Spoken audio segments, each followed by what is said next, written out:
The gold medal. Everyone talks about the green jacket, but there are actually 14 more perks that Masters champions get, and some of them are truly insane. The oldest perk to winning the Masters is actually a gold medal. Back when Horton Smith won the inaugural Masters in 1934, this was the only physical reward he got. It's also the only perk that comes with no limitations and no restrictions. Almost every other Masters perk has some rules, or in some cases some surprising twists, but the gold medal is completely yours for life, to do what you want with it. On the front, you'll find the words Augusta National across the top and Golf Club along the bottom.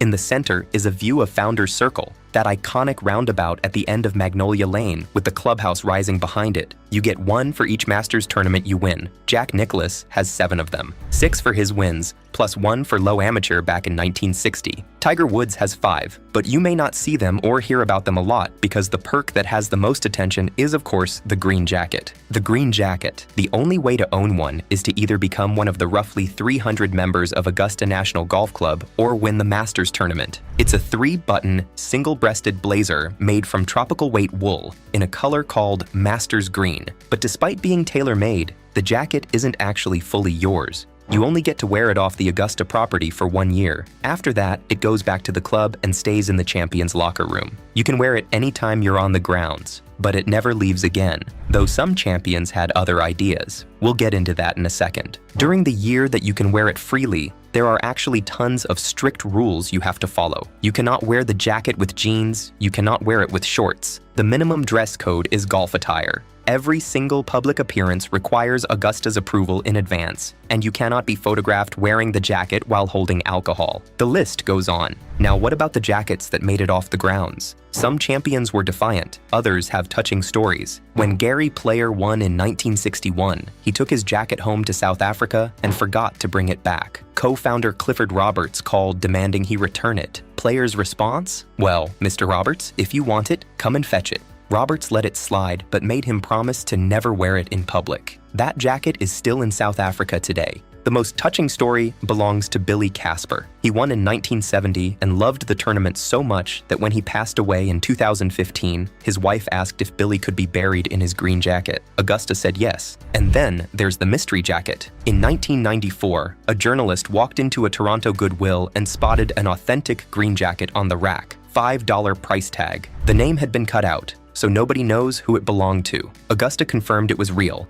dating to the early 1950s. In 2017, that $5 jacket sold at auction for $139,000. So as a Masters champion, you've got a medal and the green jacket. But we're only just getting started. The Masters Trophy. You also get your name engraved on a 132-pound sterling silver replica of the Augusta National Clubhouse, crafted from over 900 individual pieces of silver. The replica sits on a 4-foot wide wooden base with a silver band running nearly 10 feet around it. That band is where your name goes, alongside every Masters champion in history. The runner-up's name goes on there too. So if you finish second, you still get immortalized on the permanent trophy, but only the winner gets to take something home. That trophy is, of course, way too heavy to hand to someone, so it never leaves the Augusta clubhouse. Instead, starting in 1993, winners receive a 20-pound sterling silver replica to keep forever. Same design, only smaller, 13.5 inches wide, 6.5 inches tall. Before 1993, winners got different trophies entirely. When Arnold Palmer won in 1958, he received a silver box engraved with the signatures of every player in the field. When Augusta introduced the clubhouse replicas, they offered past champions the chance to purchase their own. Most of them did. Jack Nicklaus bought replicas to commemorate 4 of his 6 Masters titles. Now, what's the perk you think the champions treasure the most? Many of them point to something you've probably never heard of. If you are loving this video, please click the hype button on your mobile screen and help us to reach out to more golf fans. Done? Let's continue. The gold locket. Now, what about that most treasured perk? It's a solid gold locket.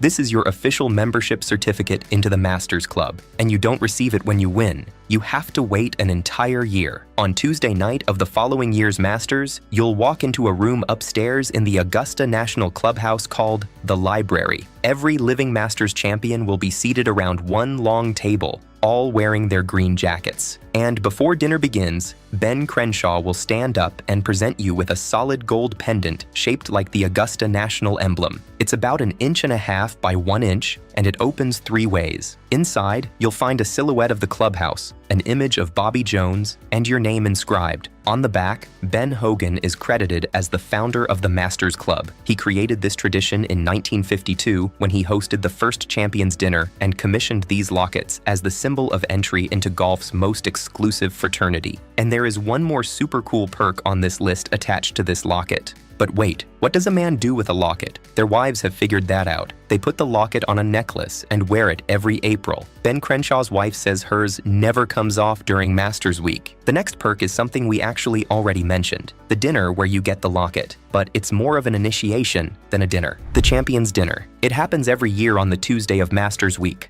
The guests are all the living Masters champions and the chairman of Augusta National. The year after you win is the most special one because that's when you're in the hot seat. You're not just attending, but you're actually hosting. And that means 3 things. Pick the menu, give a speech, and pay the bill. The menu is your chance to tell everyone who you are. Tiger Woods was 22 years old when he hosted his first dinner in 1998. He served cheeseburgers, chicken sandwiches, French fries, and milkshakes. Back in 1989, Sandy Lyle showed up wearing a kilt and served haggis. Hideki Matsuyama brought a 5 Wagyu beef and a full sushi spread. Ben Crenshaw had his favorite Austin barbecue FedEx to Georgia and reheated. And if any of the champions don't like what you've chosen, they can quietly order off Augusta's regular menu. Bubba Watson admitted he eats a couple burritos before he shows up because he never knows what's coming. Then comes the speech. It can be intimidating to stand up and speak in a room full of your heroes, but Ben Crenshaw, who's run the dinner since 2005, says the speech doesn't have to be memorable. It just has to come from the heart. And then there's the bill, which can be astronomical. In 1977, Ray Floyd paid around $450. By 2008, Zach Johnson's tab reportedly came to nearly $10,000. The other champions know this, and they take full advantage. But you'll happily pay it because you get a lifetime invitation to come back every single year for the rest of your life. You'll eat dinner with Nicklaus and Player and Woods and hear stories that never leave that room. That dinner makes you part of the family, but Augusta takes it a step further. Honorary membership to Augusta National. When you win the Masters, you also become an honorary member of Augusta National Golf Club, which means you can play Augusta whenever the course is open. That is, as long as you're alone. The moment you want to bring a guest, things get a bit complicated. You need a full member of Augusta National to host you. Gary Player, who has won the Masters 3 times, admitted recently, "A lot of people assume that I have those privileges, but they're wrong. If I want to play a practice round with friends, I can't just call the pro shop and make those arrangements. Trying to find someone who can host is not easy. It makes you wonder, how welcome are we really as past Masters champions?" And he's right. Augusta has only around 300 full members. CEOs, billionaires, former presidents. They're scattered across the world. Finding one who's available when you want to play isn't simple. There's another catch. When you play, you must use an Augusta National caddy. Your own looper can tag along and watch, but he can't touch your bag. Despite these limitations, a visit to Augusta is still pretty fantastic. You stay in one of 12 cabins on the property, 4 bedrooms, 5-star accommodations, views of the par 3 course. You dress for dinner, enjoy some good wine, and of course, play some golf. The whole experience runs about $2,000 for 2 days. But the good news is, the member hosting you usually refuses to let you pay. Maybe it's not so bad to be an honorary member after all, especially since there are other perks where you have access to something the full members don't. The Champions Locker Room, such as the small room on the 2nd floor of the Augusta National Clubhouse, called the Champions Locker Room. Inside are 28 oak lockers for more than 40 living champions. And that's the first thing you'll learn when you win. You're sharing.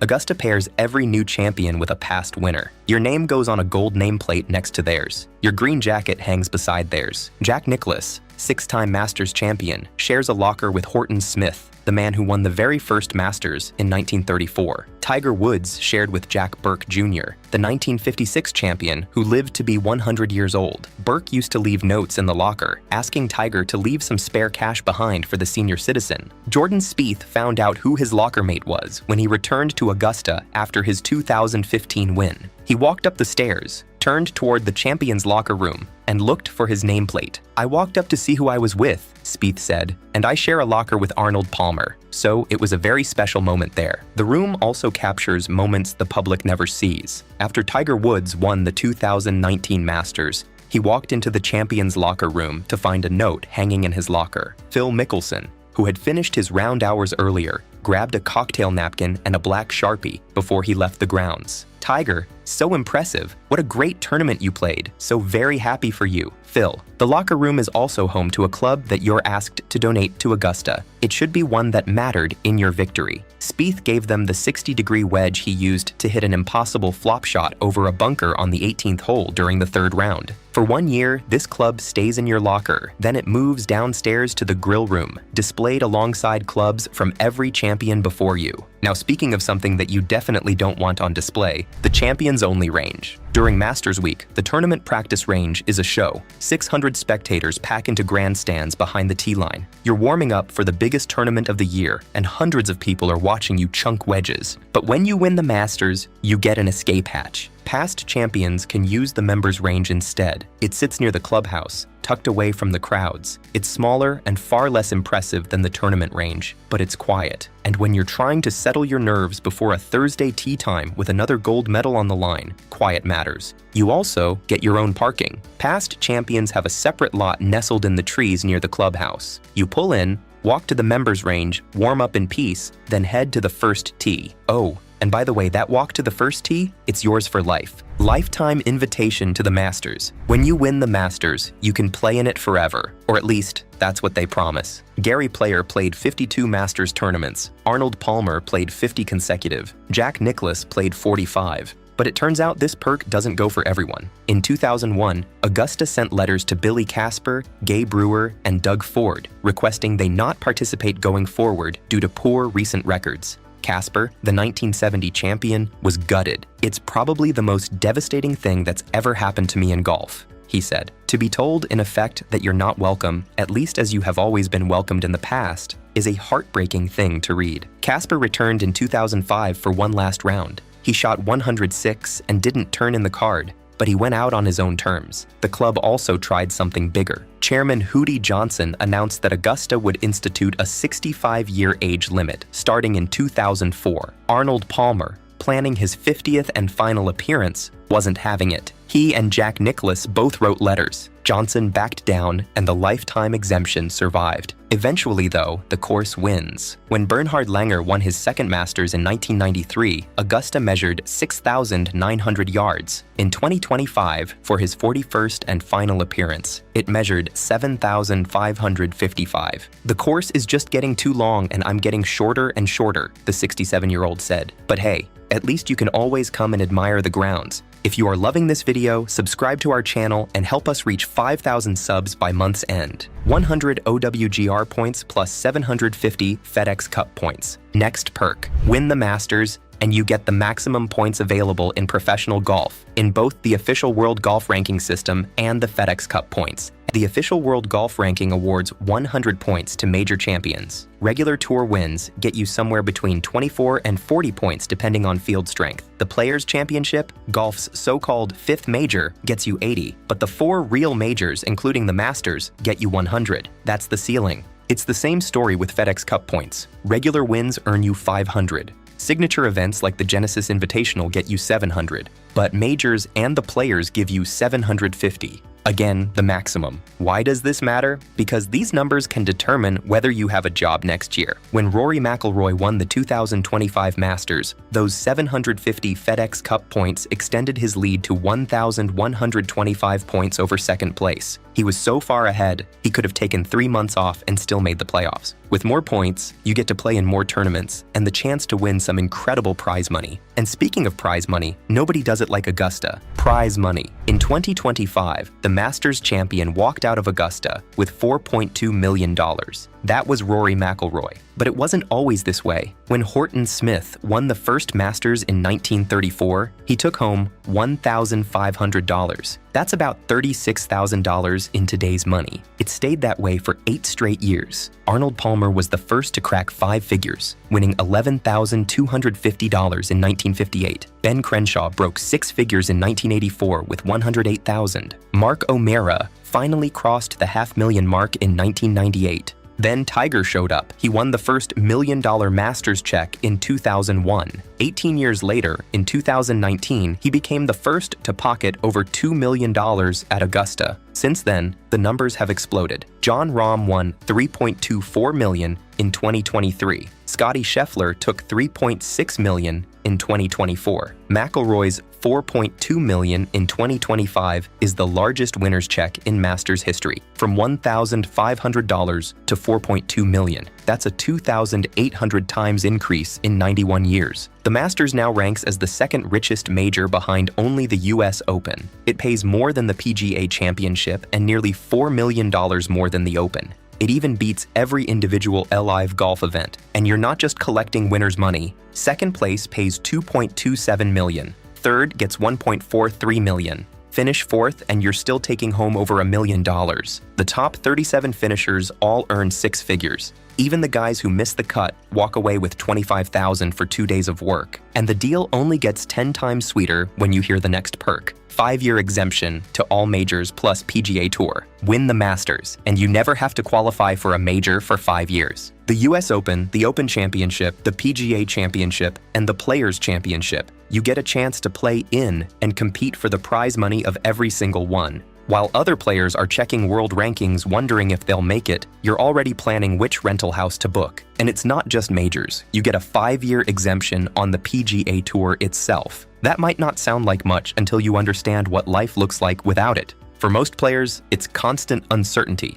grinding week after week, trying to collect enough FedEx Cup points to keep your card, checking rankings obsessively, knowing one bad stretch could send you back to the Korn Ferry Tour making a fraction of the money. And if you fall off entirely, you're at Q School competing against 170 other guys for 5 PGA Tour cards. Starting in 2026, only the top 100 players keep full status, down from 125. The margin for error is shrinking every year, but a Masters champion doesn't have to worry about any of that for the next 5 years. And now we come to the last perk of being a Masters champion. It may seem small compared to the others, but it can bring many champions to tears. Special Sunday Tee Time. The Sunday before the Masters begins, you get a tee time at Augusta National, and you get to bring a guest. Scottie Scheffler brought his mother in 2025. The year before, he brought his sisters. Tiger Woods has used his to play with his son, Charlie. They've walked those fairways together, the 5-time champion passing on everything he knows about the course to the next generation.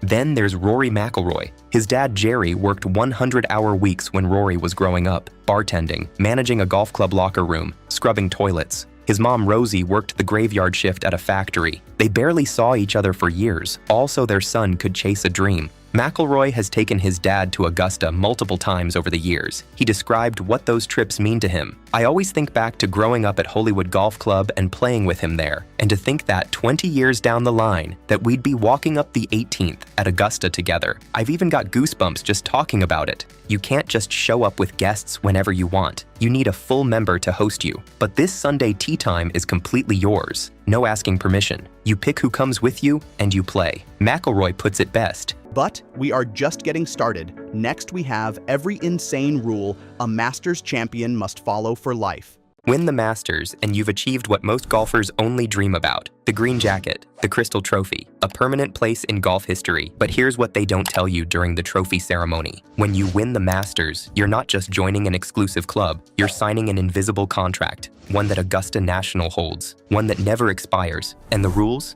They're not suggestions. You can't wear your green jacket wherever you want. You can't say certain things about the tournament. You can't use your Masters victory to promote certain products. And you definitely can't bring just anyone to Augusta National, even as a champion. But every single Masters champion, from Jack Nicklaus to Tiger Woods to Scottie Scheffler, follows them. Because if you don't, well, let's just say Augusta has ways of making you disappear from their story. So let's talk about the insane rules Masters champions must follow for the rest of their lives. Everyone knows about the green jacket. It's one of the most iconic prizes in all of sports. But here's what most people don't know. The jacket isn't actually yours. Not really. When you win the Masters, they tailor a green jacket specifically for you. 3-button, single-breasted blazer, tropical weight wool, color officially called Masters Green. And for exactly 1 year, it's yours to keep. You can wear it to award shows. You can wear it on talk shows. You can wear it at charity events. But every single appearance requires Augusta National's approval in advance. After that first year, the jacket goes back to Augusta permanently. It gets hung in the Champions locker room on the second floor of the clubhouse. You can wear it anytime you're on Augusta property, but it never leaves the grounds again. Gary Player learned this the hard way. When he won in 1961, he took his jacket home to South Africa. Augusta co-founder Clifford Roberts called him, demanding he return it immediately. Player's response? "Well, Mr. Roberts, if you want it, come and fetch it." Roberts let it slide, but he made Player promise to never wear it in public. That jacket is still in South Africa today, locked away. Augusta hasn't forgotten, and the rules during that first year, they're stricter than you'd think. You cannot wear the jacket with jeans. You cannot wear it with shorts. Minimum dress code is golf attire. You cannot be photographed wearing the jacket while holding alcohol. You cannot wear it to endorse commercial products without permission. Break these rules, and Augusta will come calling. In 1994, a journalist found an authentic green jacket at a Toronto Goodwill. $5 price tag. The name had been cut out. Nobody knows who it belonged to, but someone clearly violated the rules. Augusta confirmed it was real, dating to the early 1950s. In 2017, that $5 jacket sold at auction for $139,000. The message was clear. If you can't respect the jacket, Augusta will erase you from it. But it's not just the jacket. Augusta's control goes much deeper than that. When you win the Masters, you become a Masters champion. That title is yours forever. Except it's not in the way you think. Augusta National owns the trademark to Masters champion. They own the logo. They own the imagery. They own the entire brand identity. And they are extremely careful about how it gets used. You can call yourself a Masters champion, but you can't use that title to sell products without Augusta's permission. You can't put the Masters logo on merchandise. You can't even use photos of yourself wearing the green jacket in advertisements unless Augusta approves it first. Augusta controls the footage from the tournament. If you want to use your golf shots from the Masters in a commercial or documentary, you need Augusta's permission, and you'll likely need to pay for it. This is why you don't see Masters highlights in most player commercials. Augusta owns the footage, and they protect it fiercely. Here's how deep it goes. Augusta controls how their tournament is portrayed. If you're doing a documentary, Augusta wants to ensure the Masters mystique is protected. If you want to sell memorabilia from your Masters win, Augusta has final say on what you can sell. The unwritten rule is simple. Augusta controls the narrative, always. You can share your personal experience. You can talk about what it felt like to win, but you can't criticize the club. You can't reveal private conversations, and you absolutely cannot damage the Masters mystique, because if you do, your relationship with Augusta changes. Invitations stop coming, access gets restricted, and suddenly, you're on the outside looking in. Augusta doesn't sue. They don't make public statements. They just quietly remove you from their world. And for a Masters champion, that's a fate worse than any lawsuit. Billy Casper learned this in 2001. After years of poor scoring, Augusta sent him a letter requesting he not play in future tournaments. "It's probably the most devastating thing that's ever happened to me in golf," he said. That's the power Augusta holds over champions. Even decades after you win, there are stories about Augusta National that will never be told. Not because they're scandalous, not because they're illegal, but because Masters champions know exactly where the line is and they don't cross it. The Champions Dinner is the perfect example. Every year on Tuesday of Masters Week, all living champions gather for dinner. It's one of the most exclusive events in sports. Presidents and billionaires would pay millions to attend, but they never will. Because what happens at the Champions Dinner stays at the Champions Dinner. You can mention that it happened. You can say you enjoyed it,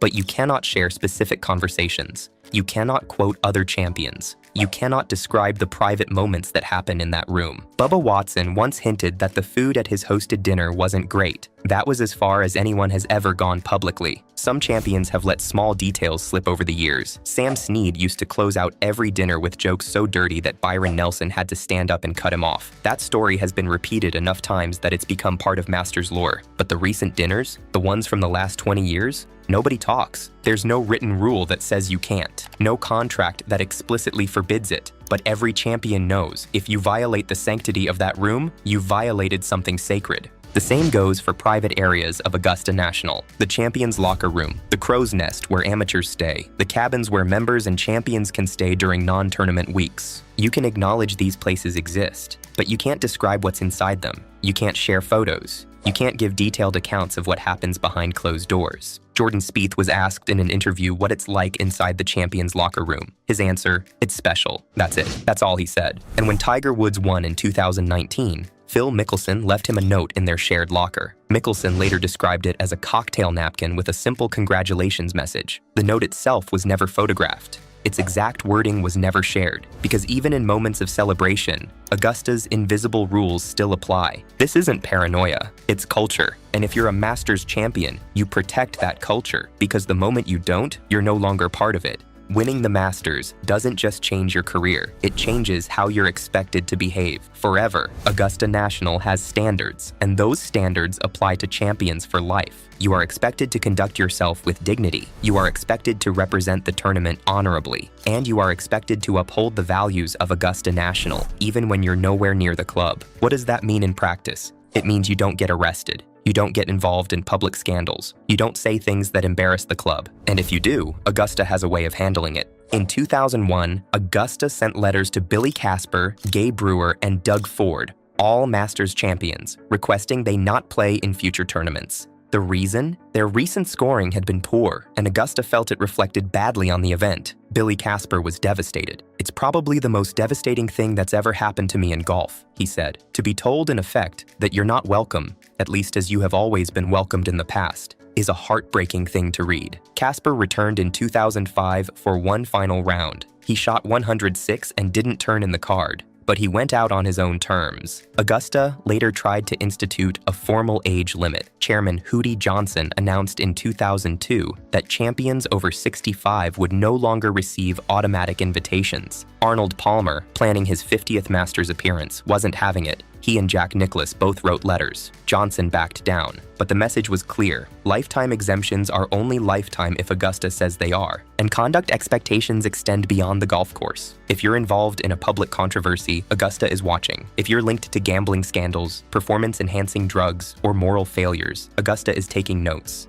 They won't call you. They won't issue a statement, but your relationship with the club will quietly shift. Because Augusta National doesn't just care about your performance on the course, they care about your character off it, and that expectation never expires. As a Masters champion, you become an honorary member of Augusta National. That sounds impressive, and in many ways it is. You can play the course whenever it's open. You can stay in one of the cabins on property. You can enjoy 5-star accommodations and world-class service. But there's a catch. You can only do this alone. The moment you want to bring a guest, everything changes. You need a full member of Augusta National to host you, and Augusta only has about 300 full members: CEOs, billionaires, former presidents. They're scattered across the world. Finding one who's available when you want to play isn't simple. Gary Player, a 3-time Masters champion, admitted this recently. "A lot of people assume that I have those privileges, but they're wrong. If I want to play a practice round with friends, I can't just call the pro shop and make those arrangements. Trying to find someone who can host is not easy. Even Tiger Woods can't just show up with his son Charlie and play a casual round. He needs a member to host them. The exception is the Sunday before Masters Week. Champions get one tee time where they can bring a guest. No member needed. That's it. One round per year where you have full control. Scottie Scheffler has brought his mother and sisters. Tiger brings Charlie when he can. Rory McIlroy brings his father. McIlroy described what it means. "I always think back to growing up at Hollywood Golf Club and playing with my dad there, and to think that 20 years down the line, we'd be walking up the 18th at Augusta together. I've even got goosebumps just talking about it. But that one round is the extent of your freedom. And when you do play, you must use an Augusta caddy. Your personal caddy can walk alongside you, but he can't touch the bag. Augusta controls everything. Even when you're a champion, Augusta National exists in a time warp. While the rest of professional golf has embraced social media, live streaming, and behind-the-scenes content, Augusta operates like it's still 1963, and that extends to Masters champions. You cannot live stream from Augusta National property. You cannot post videos from inside the clubhouse. You cannot take selfies in restricted areas and share them online. During Masters Week, players are allowed to use their phones for limited photography. But champions? The rules are stricter. There's an unspoken understanding. If you're posting content from Augusta, it better align with how the club wants to be portrayed. social media managers for top players know the rules. Nothing from the cabins, nothing from private dinners, nothing that pulls back the curtain too far. This is why Augusta feels frozen in time. It's by design. The club controls its image ruthlessly, and champions are expected to be part of that control. You can share your excitement about playing. You can post photos from the course during tournament rounds, but anything that reveals too much about the inner workings of Augusta, that's off limits. And here's the wildest part. There's no official policy document that spells this out. It's all understood, passed down through generations of champions, an invisible code that everyone follows. Break it and you won't get a warning. You'll just notice that your access isn't quite what it used to be. Augusta doesn't explain, they just adjust. And in the modern era, that level of control is almost unheard of. Even your golf career isn't entirely yours after winning the Masters. You get a 5-year exemption to all major championships. That's incredible, but it comes with expectations. You're expected to play in the Masters every year you're physically able. Not because there's a rule that forces you, but because declining your invitation is seen as disrespectful. Bernhard Langer played 41 consecutive Masters before finally stepping away in 2025 at age 67. Why? Because the course is just getting too long and I'm getting shorter and shorter. He didn't want to stop, but he knew his performance was declining, and Augusta doesn't like watching champions struggle. You're also expected to participate in Masters-related events. The Par 3 contest, the Champions Dinner, the ceremonial tee shots if you reach that stage of your career. Jack Nicklaus, Arnold Palmer, and Gary Player hit ceremonial tee shots for years. It's an honor, but it's also an obligation. And if you're invited to speak at Masters-related functions, you accept, because turning down Augusta is not something champions do. There's also an unspoken rule about how you play at Augusta. You're expected to respect the course, you're expected to show reverence for the traditions, and you're expected to conduct yourself with class even when things aren't going well. This is why Phil Mickelson withdrew from the 2022 Masters amid his LIV golf controversy. The relationship between a champion and Augusta is delicate, and when that relationship is strained, champions often choose to step away rather than create tension. Your golf career becomes intertwined with the Masters in ways that are hard to untangle, and that connection never goes away. So why do they do it? Why do the greatest golfers in the world accept a lifetime of restrictions, invisible contracts, and unwritten rules?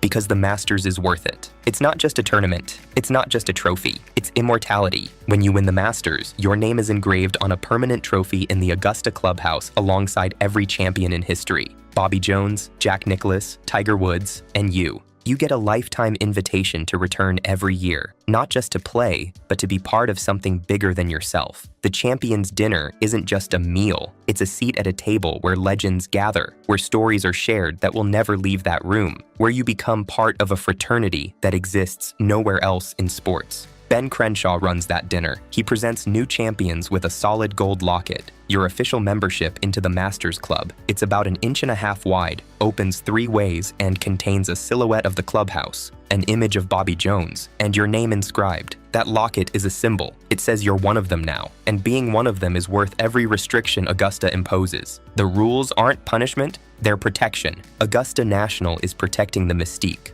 the tradition, the feeling that when you walk onto those grounds, you're stepping into something sacred. And champions understand that. Rory McIlroy, who grew up dreaming of winning the Masters, described what Augusta means. If you stop to actually look around and look at the plants and look at the trees and hear the birds, it's a beautiful place to spend your day. And knowing that you're part of that, that's something money can't buy. The restrictions aren't designed to control you. They're designed to preserve something rare, and every champion accepts that trade. Winning the Masters changes your life, but it doesn't just give you a trophy and a paycheck. It gives you a permanent relationship with Augusta National, and that relationship comes with rules. Some of them are visible, some of them are unspoken, but all of them are real. You don't fully own your green jacket. You don't fully own your Masters identity. You can't say everything you want to say. You can't bring whoever you want to Augusta, and you're expected to conduct yourself with dignity for the rest of your life. These rules sound restrictive, and in many ways, they are. But here's the thing. Every single Masters champion accepts them,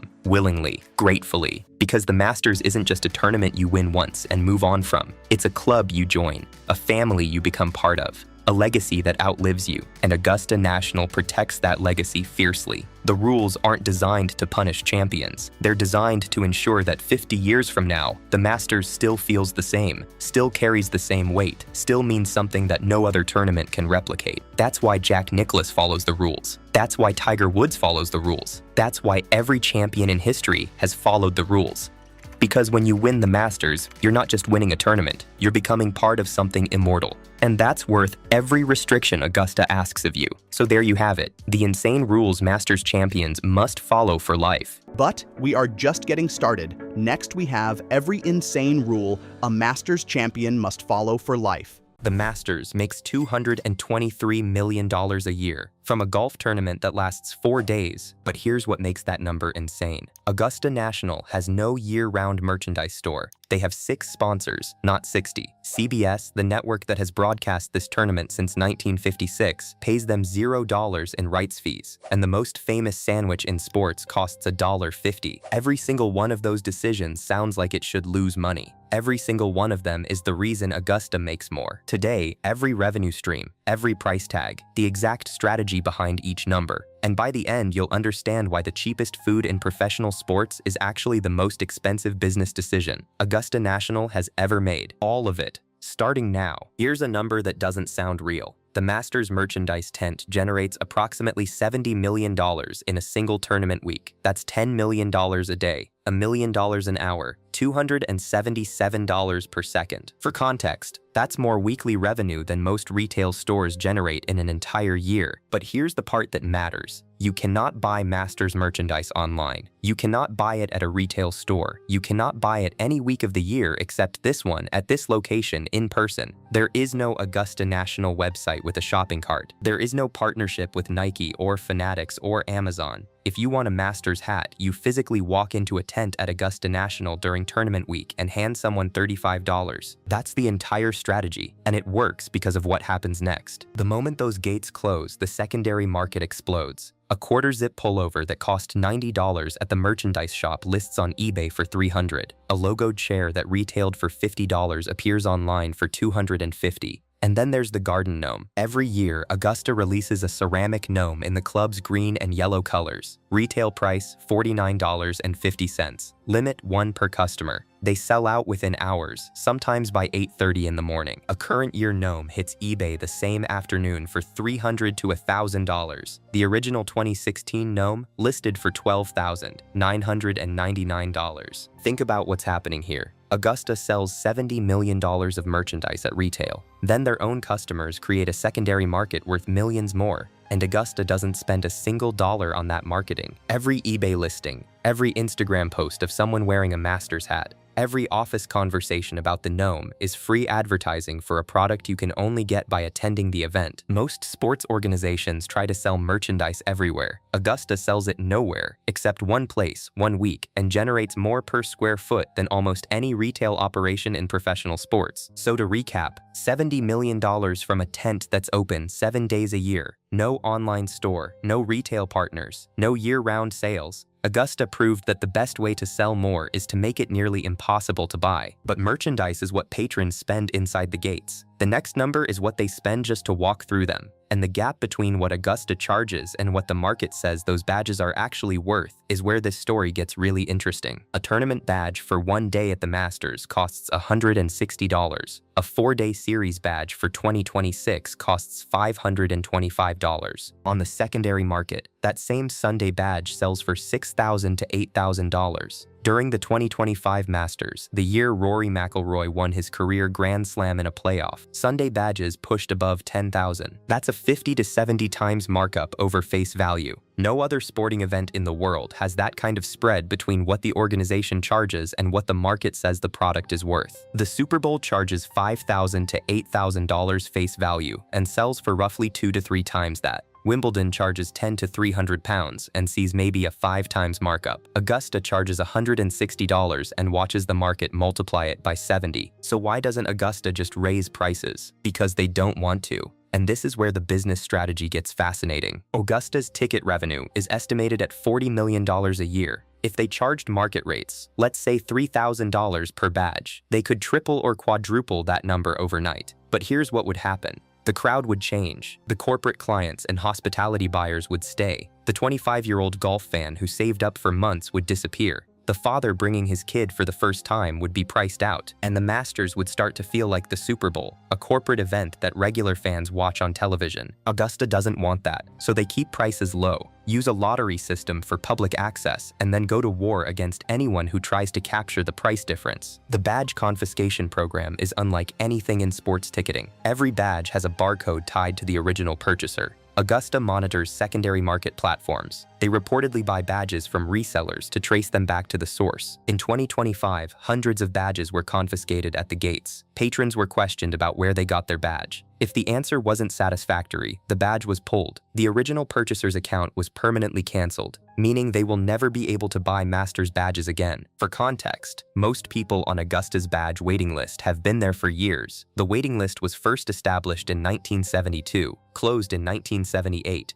briefly reopened in 2000, and permanently closed again. Losing your badge access isn't losing a ticket, it's losing a spot in line that took a decade to reach. Augusta would rather make $40 million and keep control of who attends than make $150 million and lose the atmosphere that makes the tournament worth attending in the first place. That's not charity, that's a calculation. The low ticket prices are what make the merchandise tent generate $70 million. The accessible crowd is what makes the broadcast feel different. Everything feeds everything. And speaking of the broadcast, this is where Augusta's financial strategy goes from interesting to genuinely unprecedented. If you are loving this video, please click the hype button on your mobile screen and help us reach out to more golf fans. Done? Good, because we're about to get into how Augusta turns 6 sponsors into more money than most events make from 60. CBS has broadcast the Masters since 1956. For 70 years, they have paid Augusta National $0 in rights fees. Zero. Not a reduced rate, not a token payment, not a below-market deal.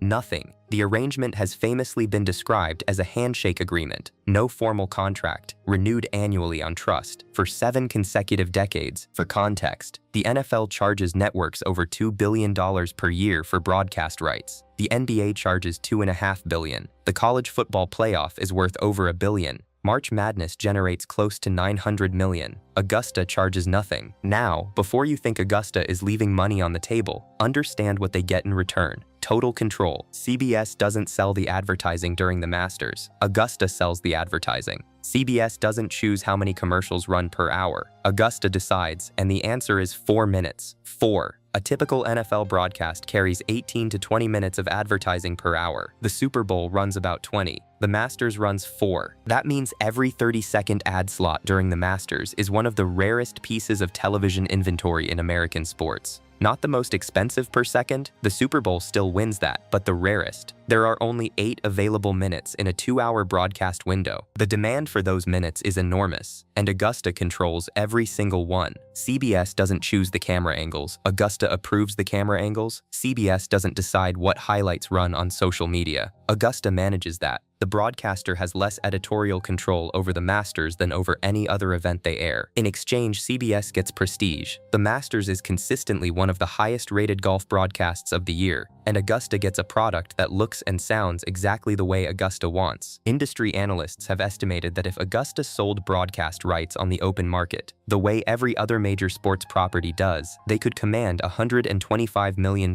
or more per year. They choose not to. They trade over $100 million in potential broadcast revenue for something they consider more valuable, the right to decide exactly what 100 million viewers see and hear. And in 2026, the model is expanding slightly. Amazon Prime Video is joining the coverage for early rounds, Thursday and Friday afternoons. ESPN handles the late coverage those days. CBS still owns the weekend. Total broadcast hours are rising to 27, a 50% increase from 2024. But every new partner reportedly operates under Augusta's rules, not their own. So Augusta takes 0 from the broadcaster, controls all the ad revenue, limits commercial time to 4 minutes per hour, and still makes an estimated $25 million from international broadcast rights alone. They've turned the weakest position in sports media, giving away your product for free, into the strongest negotiating position in the industry. The Masters has 6 corporate sponsors: AT&T, IBM, Mercedes-Benz, Delta Airlines, Rolex, UPS, Bank of America joined as the 7th in 2025. That's it, 7 partners generating $60,450,000 in combined annual sponsorship revenue. For context, the average PGA Tour event has 20 to 30 sponsors. The Super Bowl has over 50 official partners. The Olympics has more than 100. The Masters has 7. And here's the part that makes this number extraordinary. AT&T and IBM each pay approximately $9.5 million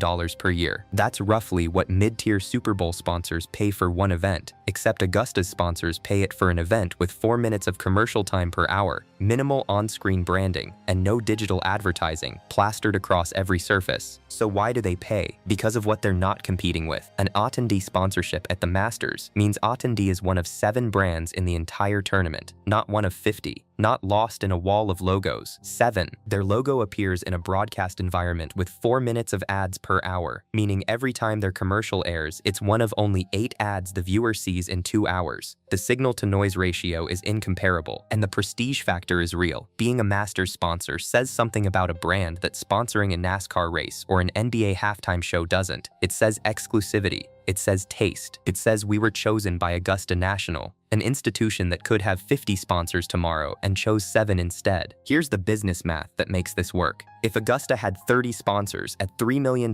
each, they'd make $90 million, more than the 60 they make now. But those 30 sponsors would each get less visibility, less prestige, and less willingness to pay premium rates. The existing sponsors would leave for a less cluttered environment. The brand value of a Masters sponsorship would collapse to the industry average. Instead, Augusta charges a massive premium to a tiny group. Each sponsor gets something no other sports property can offer: visibility in a near-zero clutter environment. That premium is what makes 7 sponsors worth more per partner than 30 would be in aggregate. From 2024 to 2025, total sponsorship revenue grew from $50 million to $60 million, a 19% increase. That growth didn't come from adding a dozen new partners. It came from one addition, Bank of America, and from existing sponsors increasing their commitments because the environment remains exclusive enough to justify the price. So to recap, 7 sponsors, $60 million, 19% annual growth, less clutter, more prestige, higher willingness to pay. Augusta proved that in sponsorship, less is literally more, but sponsors pay to be seen.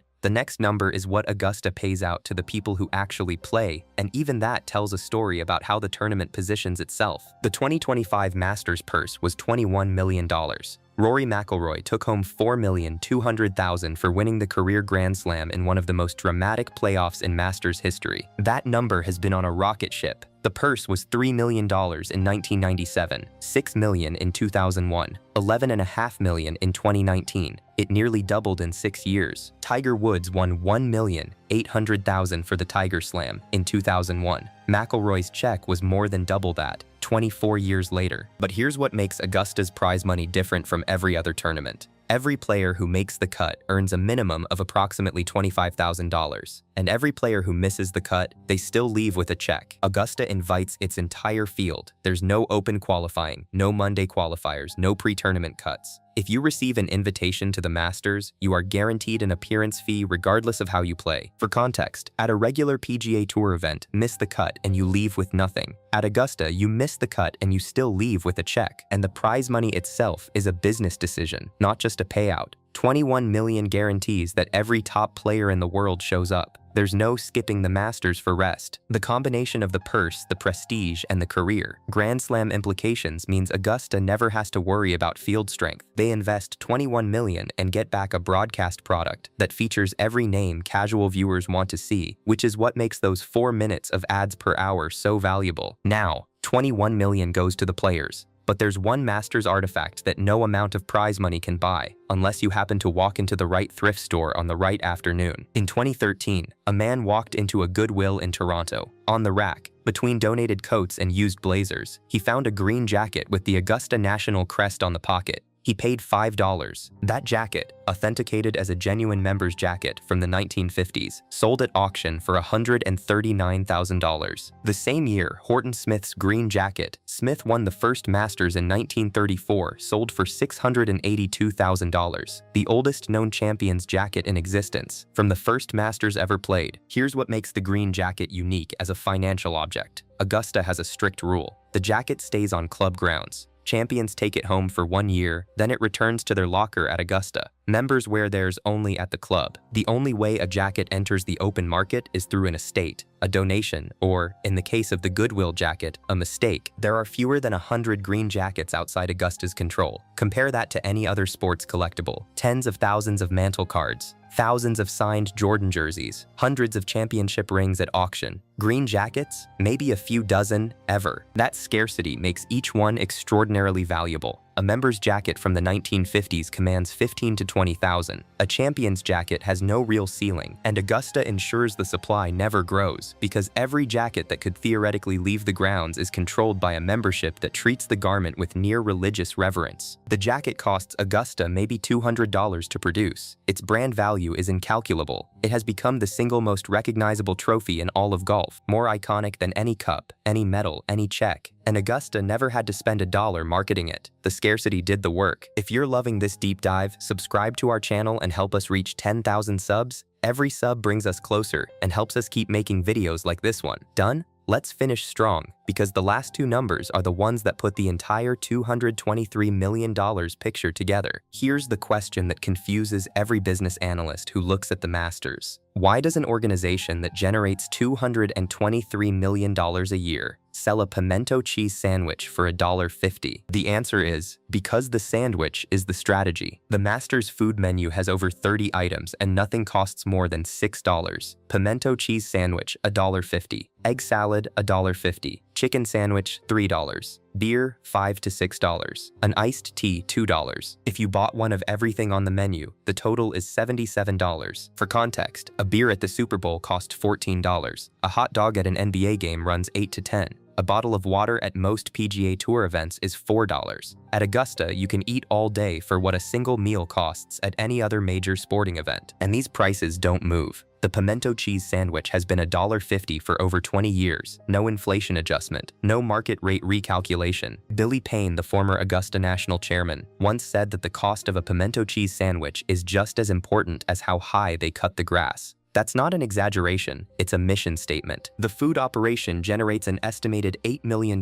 during tournament week. That's real money, but it's a fraction of what Augusta could make. If they charged market rates, even modest market rates, $5 for a sandwich, $10 for a beer, they could triple food revenue overnight. But here's what would happen to everything else. The cheap food is the single most talked about feature of attending the Masters. Every patron who walks out of Augusta tells the same story. You won't believe this. A sandwich was $1.50. That story gets told at the office, at the bar, on social media, on every podcast. It becomes free marketing for the entire Masters experience. It drives badge demand, which drives ticket revenue to $40 million. It drives return visits, which drives merchandise revenue to $70 million. It creates goodwill that makes sponsors want to be associated with the event, which drives sponsorship revenue to $60 million, $8 million in food revenue, underwrites $215 million in everything else. That's not a loss leader. That's not charity. That's the most sophisticated pricing decision in professional sports. Augusta understood something that almost no other sports organization has figured out. The thing you sell cheapest can be the thing that makes you the most money. As long as you understand that its job isn't to generate revenue,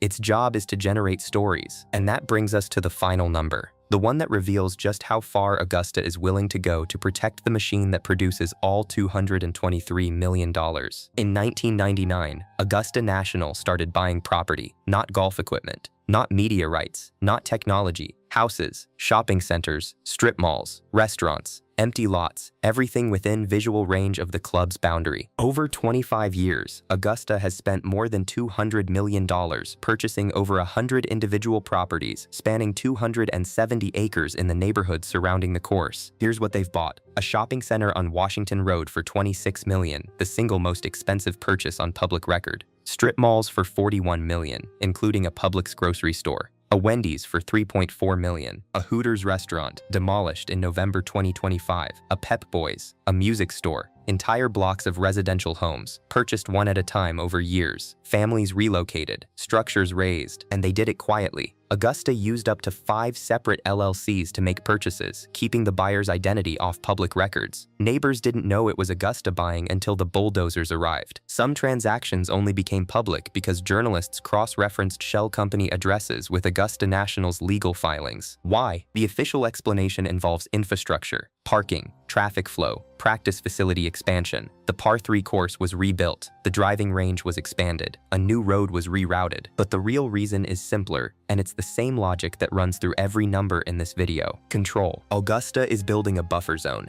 Every billboard, neon sign, fast food restaurant, and commercial development within a half-mile of the gates is a threat to the environment that makes the Masters feel like the Masters. One Hooters across the road with a Masters special banner undermines the aesthetic that sponsors pay $9.5 million to be associated with. One tall building offering views into the property punctures the privacy that makes 299 members pay $40,000 to join, so Augusta removes them, one property at a time, $200 million over 25 years. And not everyone has agreed. There's at least one family, a 92-year-old homeowner whose 1,900 square foot house sits directly in Augusta's expansion zone, who has refused every offer. Augusta has reportedly approached multiple times over the years. The answer has been the same every time. No. Think about that. An institution that generates $223 million a year, that has spent $200 million buying land, cannot convince one family to sell a house. That family's property sits inside the most valuable buffer zone in American sports. But here's the final piece that ties everything together. Augusta didn't spend $200 million on real estate to generate revenue.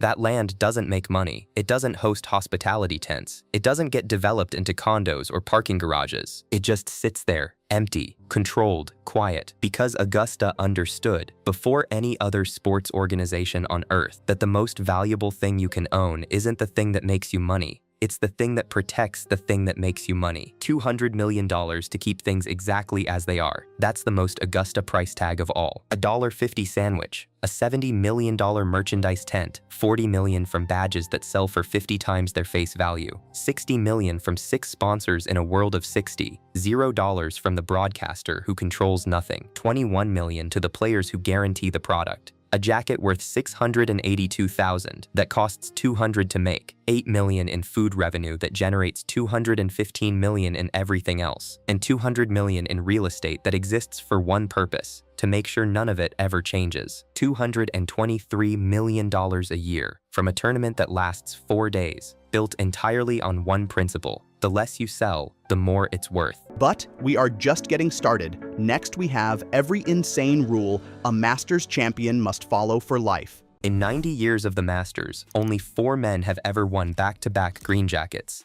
4. Total. Arnold Palmer never did it. Phil Mickelson never did it. Scottie Scheffler tried in 2025 and couldn't do it. And until 2026, only 3 men in history had ever pulled it off. Now there are 4, and the stories behind each one are truly wild. Let's start with the man who did it first. It's April 1965. Jack Nicklaus is 25 years old and dealing with a body that's starting to fight him. His right hip sits half an inch lower than his left, giving him back pain. Worse, he's developed a nasty hook for the first time in his career. He hasn't won a major in over a year. He flies to Miami Beach to see his childhood coach, Jack Grout, who'd been teaching him since he was 10, and they patch the swing together. Now here's where it gets interesting. Gary Player fires a 65 in round 1 to take the lead. Nicklaus opens with a 67. Arnold Palmer is right there too. After 2 rounds, golf's big 3, the 3 most famous players on the planet, are all tied at 6 under 138, dead even. The stage is set for a weekend war. But what happens on Saturday isn't a war, it's an execution. Nicklaus shoots a 3rd round 64, 8 birdies, 0 bogeys. He tied the course record set by Lloyd Mangrum all the way back in 1940. He's hitting short irons into par 4s and mid irons into par 5s, overpowering Augusta National in a way nobody has ever seen before. On the second hole, a 555-yard par 5, his drive drifts into the pine trees. He finds a path through, recovers brilliantly, and makes birdie. That sets the tone for the entire day. After Saturday, the Big 3 scoreboard reads: Nicklaus 14 under, Player 9 under, Palmer 6 under, a 5-shot lead over Player, 8 over Palmer. The race is done. He finished Sunday at 17 under 271,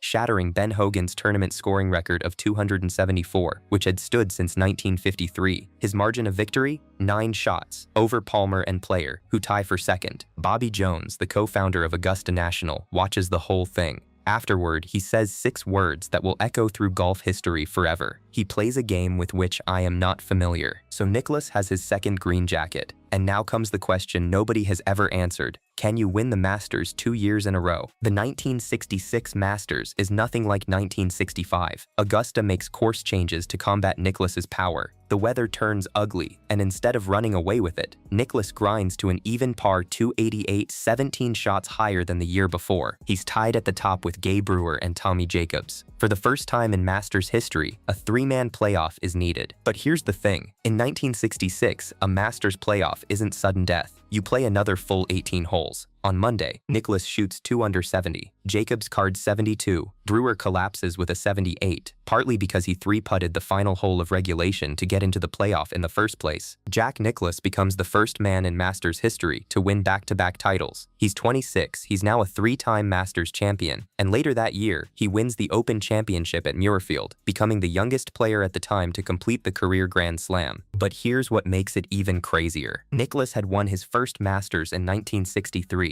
In 1964, he finished tied for second, just 2 shots behind Palmer. If he'd won that one, he'd have had 4 straight Masters titles, the greatest dynasty Augusta would have ever seen. Denied by 2 shots, he tried for the three-peat in 1967. Missed the cut. The first back-to-back champion couldn't make it 3, and for 23 years after Nicklaus, nobody else could even make it 2. Until an Englishman showed up who didn't touch a golf club until he was 14 years old. Nick Faldo's origin story sounds made up. In 1971, a 14-year-old kid in Welwyn Garden City, England, sits down in front of his parents' new color television. The Masters is on. Jack Nicklaus is playing. The kid has never held a golf club in his life. He's hooked. His mother arranges 6 lessons. Within 4 years, he's the best amateur in England. Within 18 years, he's standing on the 10th tee at Augusta National in a sudden death playoff, grinding for the green jacket. That's the thing about Faldo. He was never the most talented. He was the most relentless. He rebuilt his entire swing in the mid-1980s under David Leadbetter, a process that took 2 painful years and tanked his results. But when it clicked, it produced one of the most pressure-proof swings in golf history, and he needed every ounce of it in April 1989. Please help us reach more golf fans by hitting the hype button. Done? Thanks. Let's continue. Faldo starts the final round 5 shots behind Ben Crenshaw. 5 shots. On Sunday at Augusta, most players would be thinking about a top 5 finish. Faldo shoots a 65, 8 birdies, including a 50-foot bomb on the first hole, birdies at the 2nd, 4th, and 7th, then clutch putts of 15 feet at the 16th and 30 feet at the 17th. It's the low round of the entire tournament. He posts the clubhouse lead at 5 under 283. Then he waits. Greg Norman needs a par on 18 to force the playoff. He missed clubs, comes up short and bogeys. Out by 1. Crenshaw also bogeys the last. Scott Hoke ties Faldo at 5 under. Playoff, the 10th hole.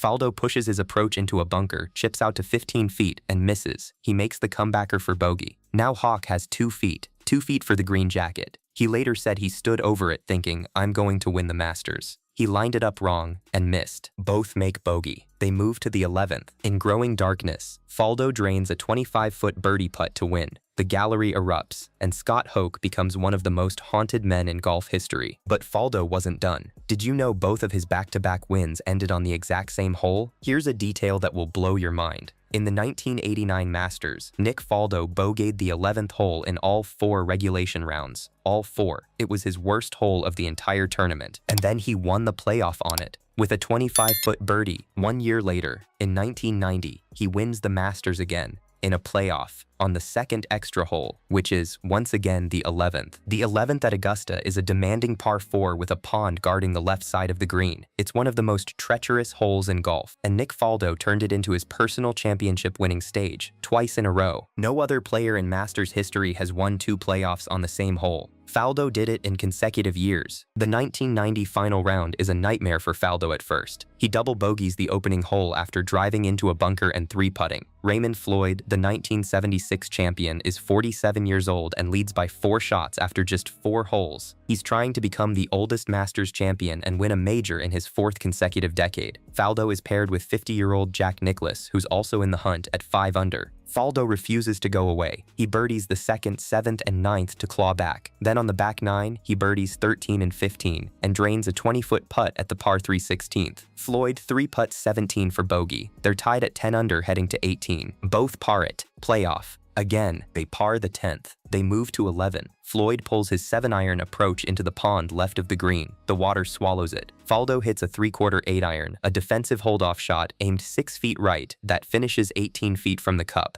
He lags it close and taps in for the win. Floyd's reaction is devastating. This is the most devastating thing that's ever happened to me in my career. I've had a lot of losses, but nothing like this. And Faldo? His motivation was simple. He said later, "I'm not putting my jacket on Ray Floyd. I'm not doing that," because in Masters tradition, the previous year's winner puts the jacket on the new champion. Since Faldo was both the previous and the new champion, Augusta chairman Horde Hardin did the honors instead. So that's 2 back-to-back champions. Both won in playoffs. Both had to survive moments that should have ended them. Now, what about the man who didn't just defend a Masters title? He completed something no professional golfer had ever done before. It's April 2001. Tiger Woods is 25 years old. Coming into the Masters, he has won the last 3 consecutive major championships. The 2000 US Open at Pebble Beach by 15 shots, the 2000 Open Championship at St. Andrews by 8 shots, and the 2000 PGA Championship in a playoff against Bob May, 3 in a row. Combined margin of victory across those 3, 23 strokes and a playoff. Nobody has ever played golf like this. All he needs is one more. Hold all 4 major trophies at the same time. No professional golfer has ever done it. Not Nicklaus with his 18 majors. Not Hogan. Not Palmer. Nobody. A reporter asks Tiger on Saturday night how he'd script the final round. His answer? A 10-shot lead. Why limit yourself to 10? If you're going to dream, might as well. He doesn't get 10, he gets something better. A Sunday war with the 2 best players of his generation. Tiger opens with a 75 shots back. A second round 66 moves him to a tie for second. A third round 68 gives him the 54-hole lead at 12 under, 1 shot clear of Phil Mickelson. On the 13th hole of the final round, Mickelson hits a beautiful drive around the dogleg. Then Tiger steps up with a 3-wood and launches it 30 yards past Mickelson's driver. Mickelson turns to him and asks, "Do you always hit your 3-wood that long?" Tiger's caddy Steve Williams later said he could sense Mickelson's confidence deflating in real time. But the slam isn't sealed until the 16th hole. David Duval, who had just tied Tiger for the lead with a birdie at 15, nukes his tee shot over the green and bogeys. Mickelson, 1 shot back, 3 putts the same hole for bogey. Both challengers collapse on the same par 3 within minutes of each other. Tiger plays the final 3 holes in 1 under. On the 18th, he rolls in a 15-foot birdie putt, raises his right fist, then walks to the edge of the green and buries his face into his cap.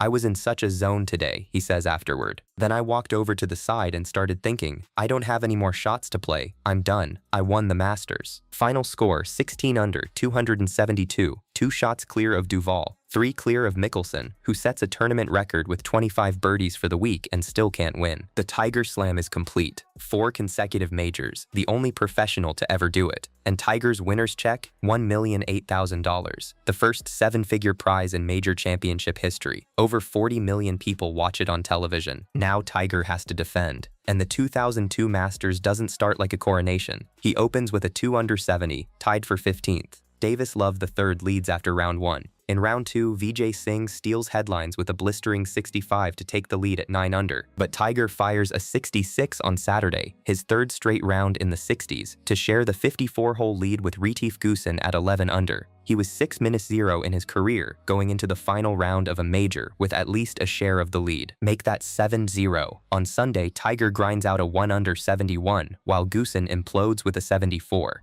Phil Mickelson lurks again, finishing at 8 under, but once more it's not enough. Tiger wins by 3. He's the first defending champion since Faldo in 1990 to win the Masters. Only the 3rd back-to-back champion in 66 years, his 3rd green jacket, his 7th major overall, and he set a new record for the best score by a defending champion at the Masters. Between April 2001 and April 2002, Tiger pocketed over $2 million in Masters prize money alone. He held all 4 major championship trophies for an entire calendar year. Nobody has done it since. But here's what happened after. Tiger didn't win another major in 2002, or 2003, or 2004. He tried to go back-to-back again at the 2003 Masters and finished tied for 15th. The Tiger Slam was the peak of the peak, and the descent started almost immediately after that 2nd jacket. He wouldn't win another Masters until 2005, and he tried to defend that one too. Finished tied for 3rd in 2006. The defending champion's curse is real. Even Tiger couldn't beat it twice. So for 24 years, the list stayed at 3 names: Nicklaus, Faldo, Woods.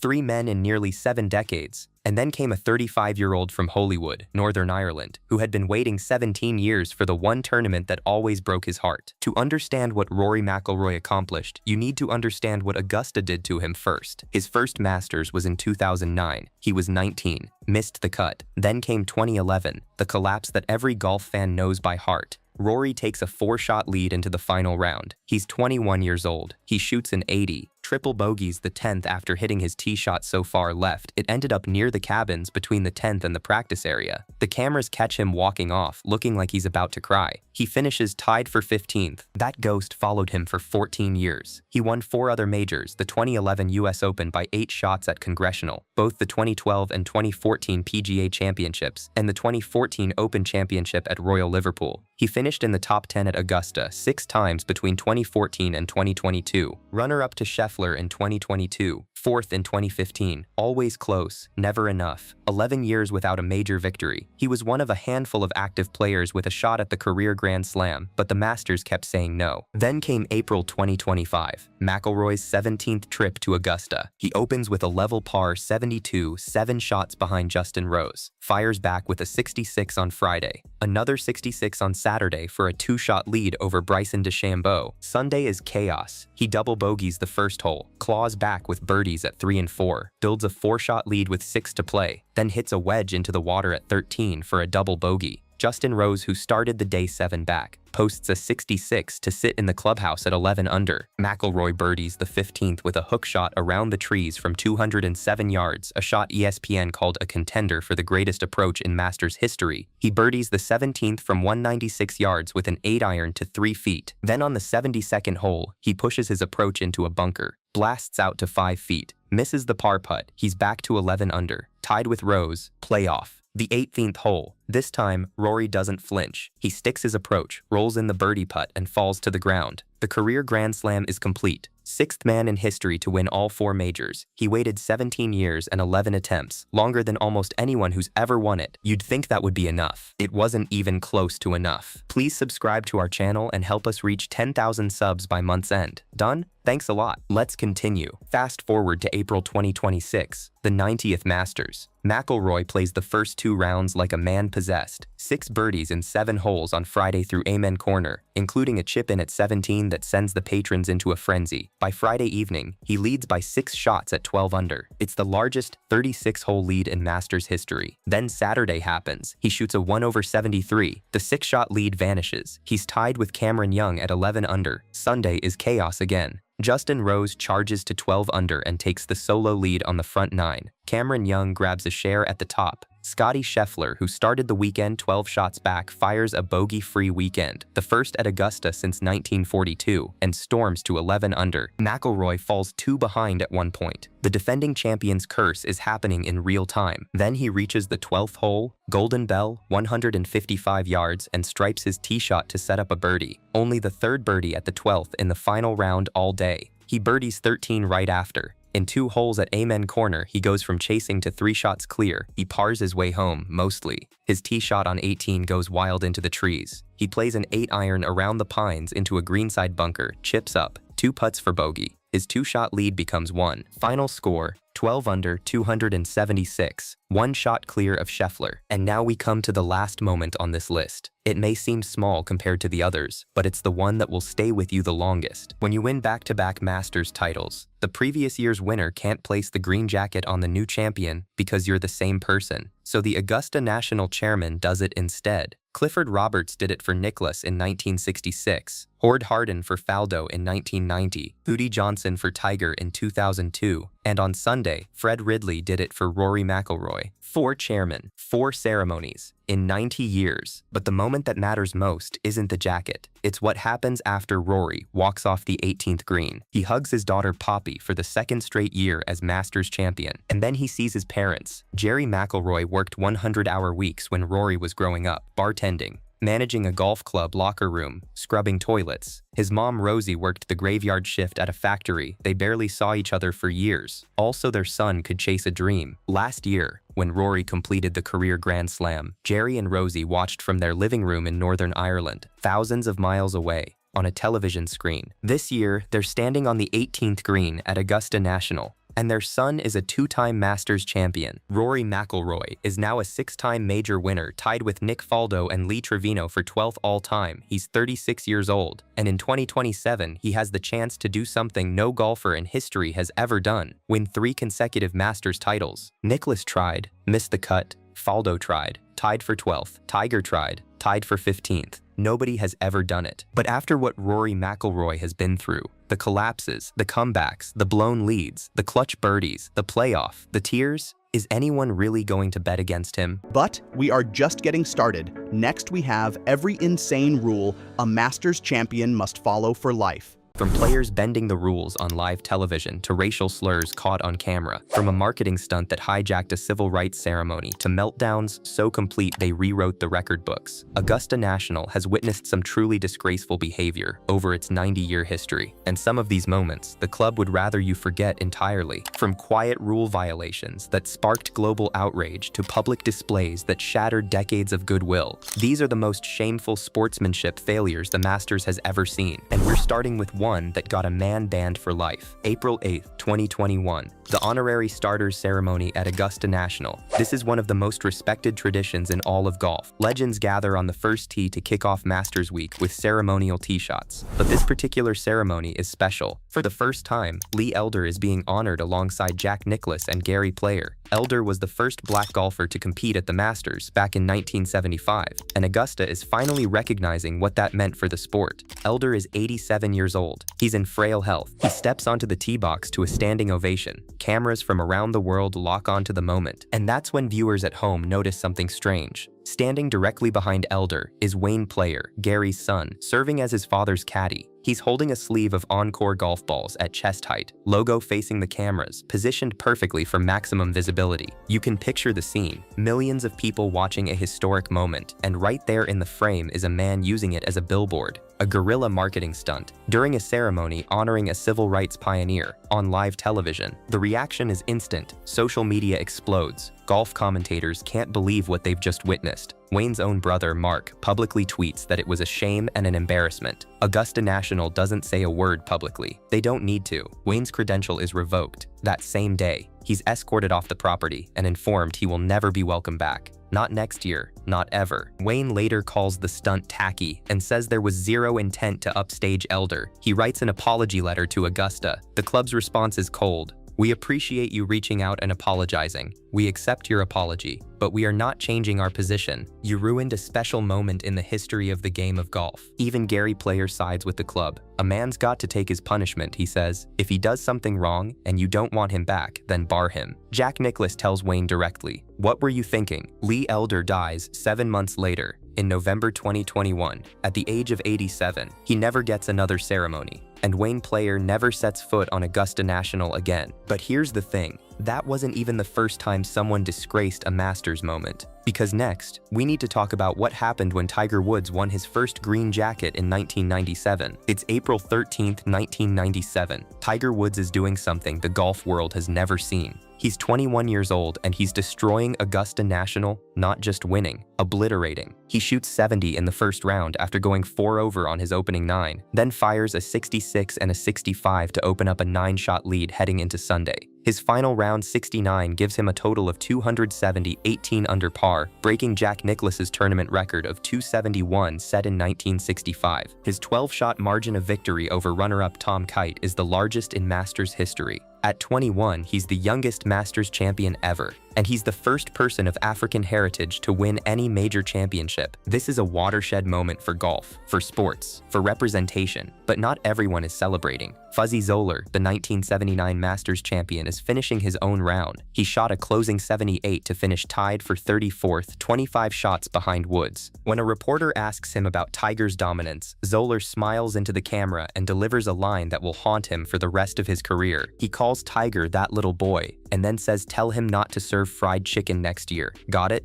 Or collard greens, or whatever the hell they serve. The winner of the Masters traditionally selects the menu for the following year's champion's dinner. Harmless tradition, right? Zoeller has just taken it and turned it into a racial stereotype. on camera at Augusta National, while the youngest champion in history is still celebrating on the course. The golf world is stunned. The backlash is devastating and immediate. Kmart terminates their sponsorship deal with Zoller. Dunlop drops him. His public image, built over 18 years on being the affable, wisecracking everyman of golf, is destroyed in a single afternoon. Zoller apologizes publicly and privately to Tiger. Woods accepts, at least officially. But the damage is permanent. One interview, one sentence, an entire legacy rewritten. And speaking of comments that crossed the line at the Masters, did you know Sergio Garcia echoed almost the exact same remark 16 years later? We'll get to that. But first, we need to talk about what might be the most controversial ruling in Masters history. Please help us reach more golf fans by hitting the hype button. Done? Thanks. Let's continue. Friday, April 12th, 2013. Tiger Woods is stalking the leaderboard at Augusta. He's 5 under through 14 holes, tied for the lead, and the atmosphere is electric. He reaches the par 5 15th hole, lays up perfectly to 87 yards, and pulls out a 60-degree wedge for his third shot. He strikes it clean. The ball flies directly at the flag, hits the flagstick on the fly, ricochets backward, rolls down the slope, and disappears into the pond fronting the green. Terrible luck, but no big deal, right? Happens to the best of them. Under Rule 26(1), Woods has 3 options. He can play from the designated drop zone, he can drop on a line behind the hazard, or he can replay his shot from as near as possible to where he originally played it. He chooses option 3. He drops a ball, hits it onto the green, 2 putts, and walks away with a bogey 6. He signs his scorecard for a 71. Done. Except it isn't. Not even close. A television viewer named David Ager, a former USGA Senior Director of Rules and Competitions, is watching at home in his living room. He believes Woods dropped the ball roughly 2 yards behind his original spot, not as near as possible as Rule 26(1) requires. Ager calls Augusta National to alert them. The Rules Committee reviews the footage while Tiger is still playing the 18th and determines no violation has occurred. Case closed, right? But then Tiger sits down for a post-round interview with ESPN's Tom Rinaldi and says something that changes everything. He admits he deliberately dropped 2 yards further back to give himself a better yardage and a fuller swing on camera. In his own words, that statement contradicts the committee's ruling. Overnight, the golf world erupts. Saturday morning, Tiger is summoned to Augusta National. The Rules Committee assesses a 2-stroke penalty under Rule 26(1) and Rule 27, changing his bogey 6 to a triple bogey 8, his 71 to a 73. Nick Faldo calls the situation dreadful and says Tiger should consider what it will leave on his legacy. Brandel Chambly is more blunt. He took an illegal drop, he incurred a penalty, and he signed a wrong scorecard. That's a disqualification. Under the old rules, he would have been, but a 2011 USGA rule change saved him, allowing penalties to be added retroactively when facts weren't reasonably available at signing. Tiger finishes tied for 4th that week, 4 shots behind champion Adam Scott. The controversy lingers for years, and the question never fully goes away. Would any other player have gotten the same treatment? Now, speaking of scorecard nightmares, did you know a 1-digit error once robbed a man of the green jacket on his own birthday? April 14, 1968.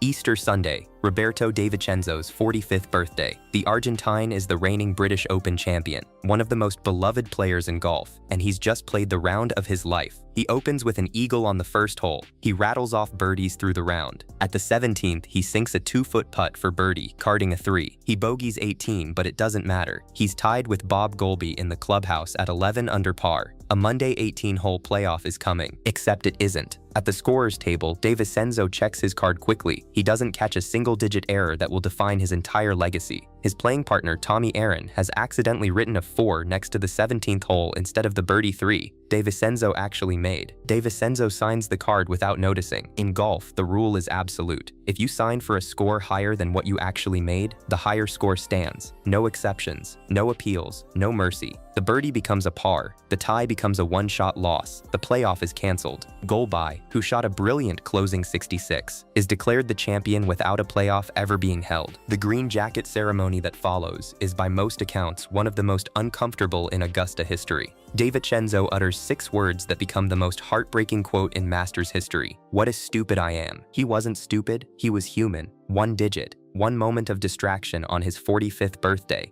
Not exactly how you want to spend your birthday at Augusta. DiVincenzo never won a Masters, but Tommy Aaron, the man who wrote the wrong number, he did. 5 years later, in 1973, his only major championship victory. You can't make this stuff up. But we're only about halfway through, and it gets worse. Because the defending Masters champion once made a 13 on a single hole, April 5th, 2018. First round, Sergio Garcia is the defending Masters champion, having won his first major the year before in a dramatic playoff against Justin Rose on the first extra hole. He's back at Augusta wearing the green jacket, confident, vindicated, finally silenced every critic who said he couldn't win the big one, and then he arrives at the par 5 15th hole. His approach finds the water, no big deal. He takes a drop, but then his next shot finds the water again. And then it happens again, and again, and again. Drop, water, drop, water, drop, water. 5 consecutive shots into the same pond, the same body of water, over and over. You can just imagine the faces in the gallery. Nobody knows where to look. By the time he finally gets the ball on the green, he's made a 13. That's 8 over par on a single hole. A quintuple bogey doesn't even begin to describe it.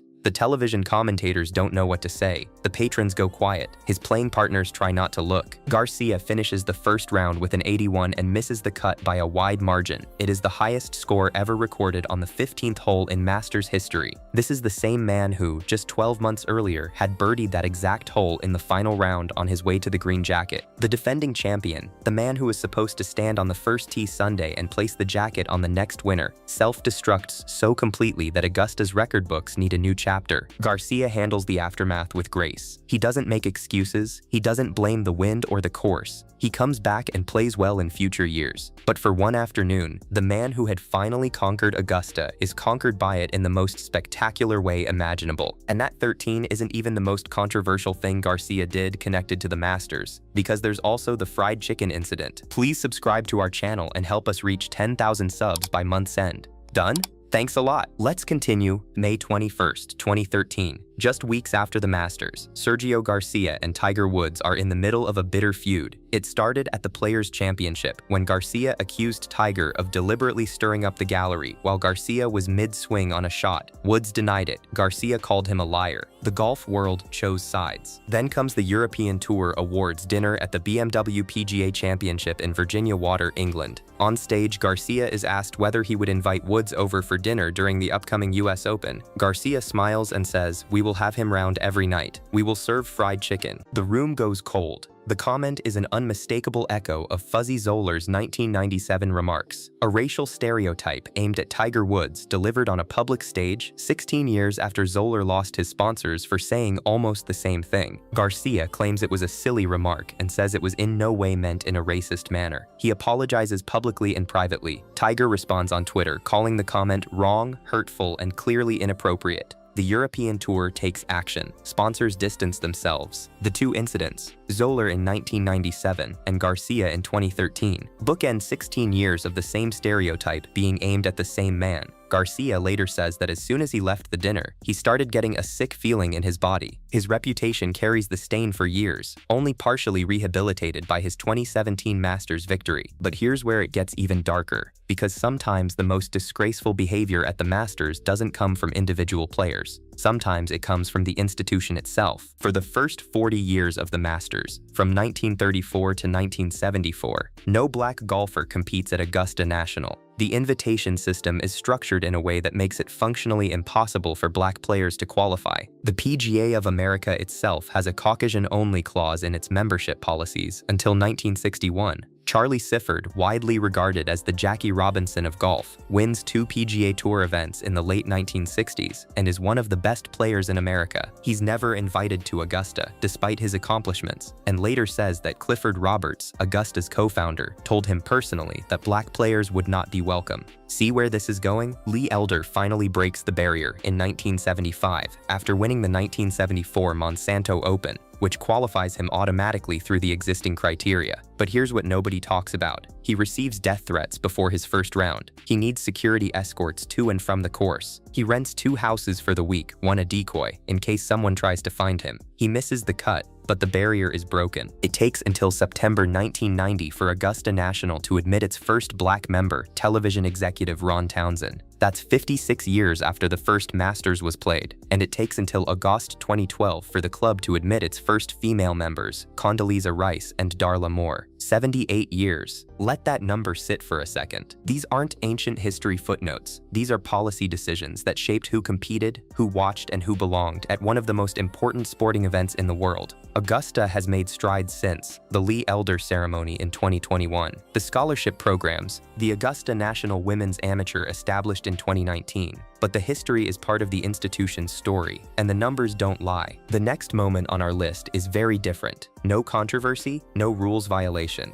Just the most painful thing a golfer can experience, made worse because millions of people were watching. April 7th, 2016. Ernie Els, a four-time major champion, arrives at Augusta for his 22nd Masters. He's 46 years old, well past his prime. Not a contender, but a respected veteran who has finished runner-up here twice. He knows this course as well as anyone alive. He reaches the first green in regulation, 2-foot putt for par, a tap-in by any reasonable definition. Everyone watching at home is probably already looking at their phone. He misses, the ball lips out, the crowd murmurs. He lines up the comebacker from roughly the same distance, misses again. Now everyone is paying attention. A third attempt, miss. By the third putt, Els is staring at the ball with a half smile that looks more like a man watching something happen to someone else. His playing partner, Jason Day, the world #1, physically turns away because he can't bear to watch anymore. The fourth putt doesn't even catch the edge. Els tries to end the nightmare with a one-handed swat from 6 inches. It lips out too. 6 putts from 2 feet, a quintuple bogey 9 on the opening hole of the Masters. The rest of his round is academic. He shoots 80 and misses the cut. The image of a 46-year-old, 4-time major champion unable to make a 2-footer becomes the defining memory of his Masters career, eclipsing 2 runner-up finishes and 22 appearances. Ellis handles it with dignity. He finishes the round, he faces the media, he comes back the next year. But Augusta has a way of finding your weakest moment and putting it on a stage the whole world can see. And now we come to the last category. It might seem different from the others, but in some ways, it reveals more about the Masters than anything else on this list. Augusta National calls its fans patrons and expects them to behave like guests at a formal dinner. No running, no shouting, no cell phones. The atmosphere is supposed to be church-like in its reverence. Sounds perfect, right? But the reality doesn't always match the reputation. In 2013, a 14-year-old Chinese amateur named Tianlang Guan becomes the youngest player to make the cut at the Masters. He's assessed a 1-stroke slow play penalty during the second round by chief referee John Paramore, a penalty so rare at Augusta that it makes international headlines. The kid accepts it gracefully. He doesn't complain, he keeps playing and makes the weekend. Meanwhile, patrons in the gallery shout "speed it up" and "hit it already" at a 14-year-old child playing in his first major. In 2019, during the dramatic final round that Tiger Woods eventually wins for his 5th green jacket, patrons stampede across the course to get better positions near the 18th green, trampling each other, jumping over ropes, nearly colliding with players. Security loses control of entire sections of the gallery. Tiger himself has to navigate through a human wall to reach the green. It's as far from dignified silence as Augusta gets. And just this week, at the 2026 Masters, Scotland's Robert McIntyre is caught on camera giving the middle finger to the pond on the 15th hole after hitting 2 consecutive shots into the water. Augusta National, which has strict conduct policies, takes a dim view of the gesture. Meanwhile, former Open Championship winner Mark Kalakavikia is escorted off the grounds entirely for using a cell phone on the premises, a violation that Augusta enforces with zero tolerance. Kalakavikia, who played in 18 Masters tournaments and finished second here in 1988, is asked to leave. When a reporter calls for comment, he says 5 words: "I think we should hang up." The point is this: Augusta National presents itself as the guardian of golf's highest standards. The course is immaculate. The traditions are unique. The green jacket ceremony remains one of the most iconic moments in sports. But behind the azaleas and the perfect fairways, the institution has been shaped by 90 years of human behavior, good and bad. And some of the worst moments haven't faded with time. They've just been polished over. But we are just getting started. Next, we have every insane rule a Masters champion must follow for life. 300 people on Earth own a green jacket and have never won a single tournament. They're Augusta National members. They have a vault under the pro shop, a tunnel big enough for an 18-wheeler, and a wine cellar nobody's opened since 1977. Stay to the end and I'll tell you the one perk that matters more than all of them combined. There are only 2 ways on Earth to own a green jacket: win the Masters or become one of roughly 300 Augusta National members. You can't buy one. You can't inherit one. The exact color, Pantone 342, was registered as a federal trademark on March 3, 2020. along with the gold buttons and the jacket's design. Hamilton Tailoring Company in Cincinnati has made the jackets since 1967. The wool comes from a mill in Dublin, Georgia. The brass buttons are made in Connecticut. The breast pocket patch is stitched in North Carolina. Each jacket takes a month to produce. But none of that is the interesting part.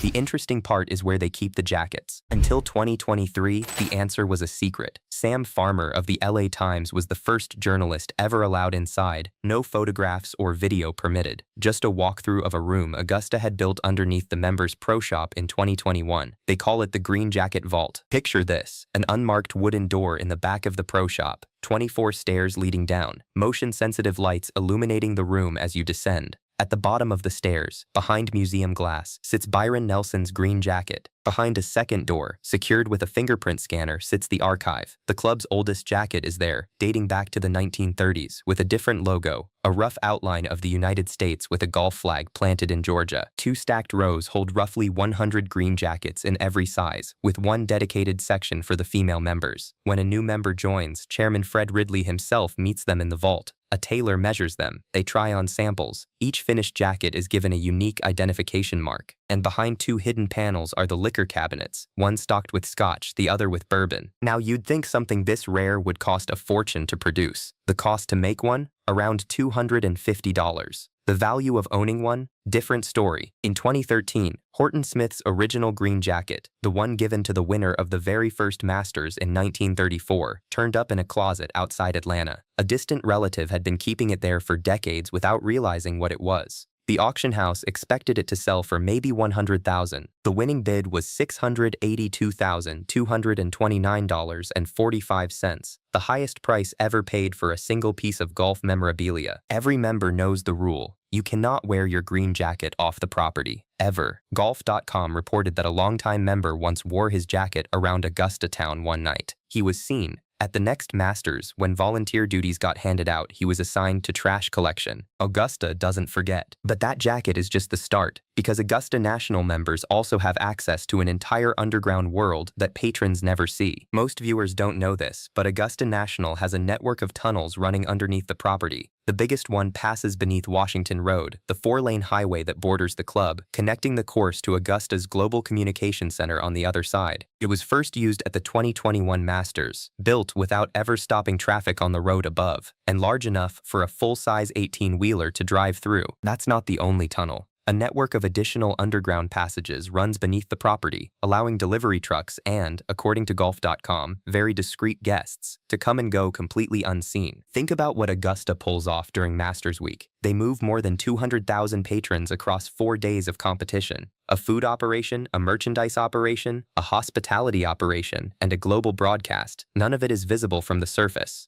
What patrons see is peaceful grass, pine straw, and blooming azaleas. Even the birdsong gets piped through hidden speakers in the trees. Tiger Woods has walked these grounds more than almost anyone alive. 5 green jackets across 25 years of Masters starts. Rory McIlroy has made the trip as a competitor and as a member's guest. Both will tell you the same thing. The Augusta above ground only works because of the Augusta below it. But what's beneath the clubhouse is even better. The Augusta National Clubhouse was built in 1854 as the manor house of Dennis Redmond's plantation. Its walls are 18 inches of solid concrete. It survived the Civil War, the 1886 Charleston earthquake, and 2 world wars. Bobby Jones and Clifford Roberts bought the 365-acre property in 1931 for $70,000. Today, an elevator inside that clubhouse takes you underground to one of the most impressive wine cellars in America. The entrance is protected by a fingerprint scanning lock. Only the sommelier and a small handful of others can open it. The wine list runs over 30 pages. Prized Burgundies, Colt California Cabernets,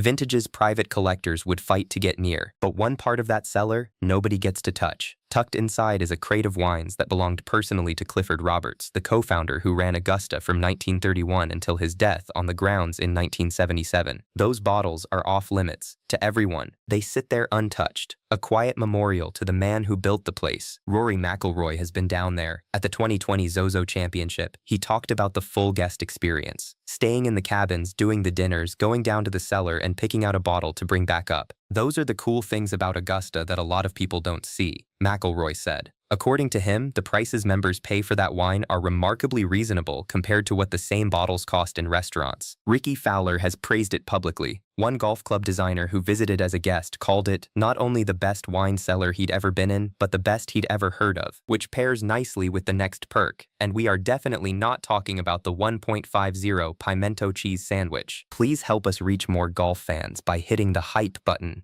Done? Thanks. Let's continue. The kitchens at Augusta during Masters Week operate on a scale most restaurants never approach. Chefs fly in from across the country just to volunteer. We'll get to Berkman's Place in a minute, which alone runs full-service breakfast, lunch, and dinner for thousands of guests a day. But something about Augusta's food operation is genuinely strange. It's arguably the cheapest concession menu in major American sports, and Augusta is the richest sports institution on earth. Why? Because Augusta doesn't need your sandwich money. In 2026, a pimento cheese sandwich costs $1.50. It's cost exactly that much since 2002. Egg salad, also $1.50. A domestic beer runs you $6. The entire 26-item menu adds up to $72.75. At the very first Masters in 1934, a pimento cheese sandwich cost 30 cents. Adjusted for inflation, that's worth $7.37 today. The sandwich is actually cheaper in 2026 than it was in 1934. Why? Because Augusta wants every patron to feel welcome. The real money comes from the 3-story merchandise building, where first-time visitors regularly spend hundreds of dollars on Masters gear they cannot buy anywhere else on Earth. But if you're a member sitting inside the clubhouse dining room, that's a different operation entirely. The staff sings Southern melodies during cocktail hour. There's a humidor beneath the front desk with hand-rolled cigars for under $10. Arnold Palmer ate there for decades.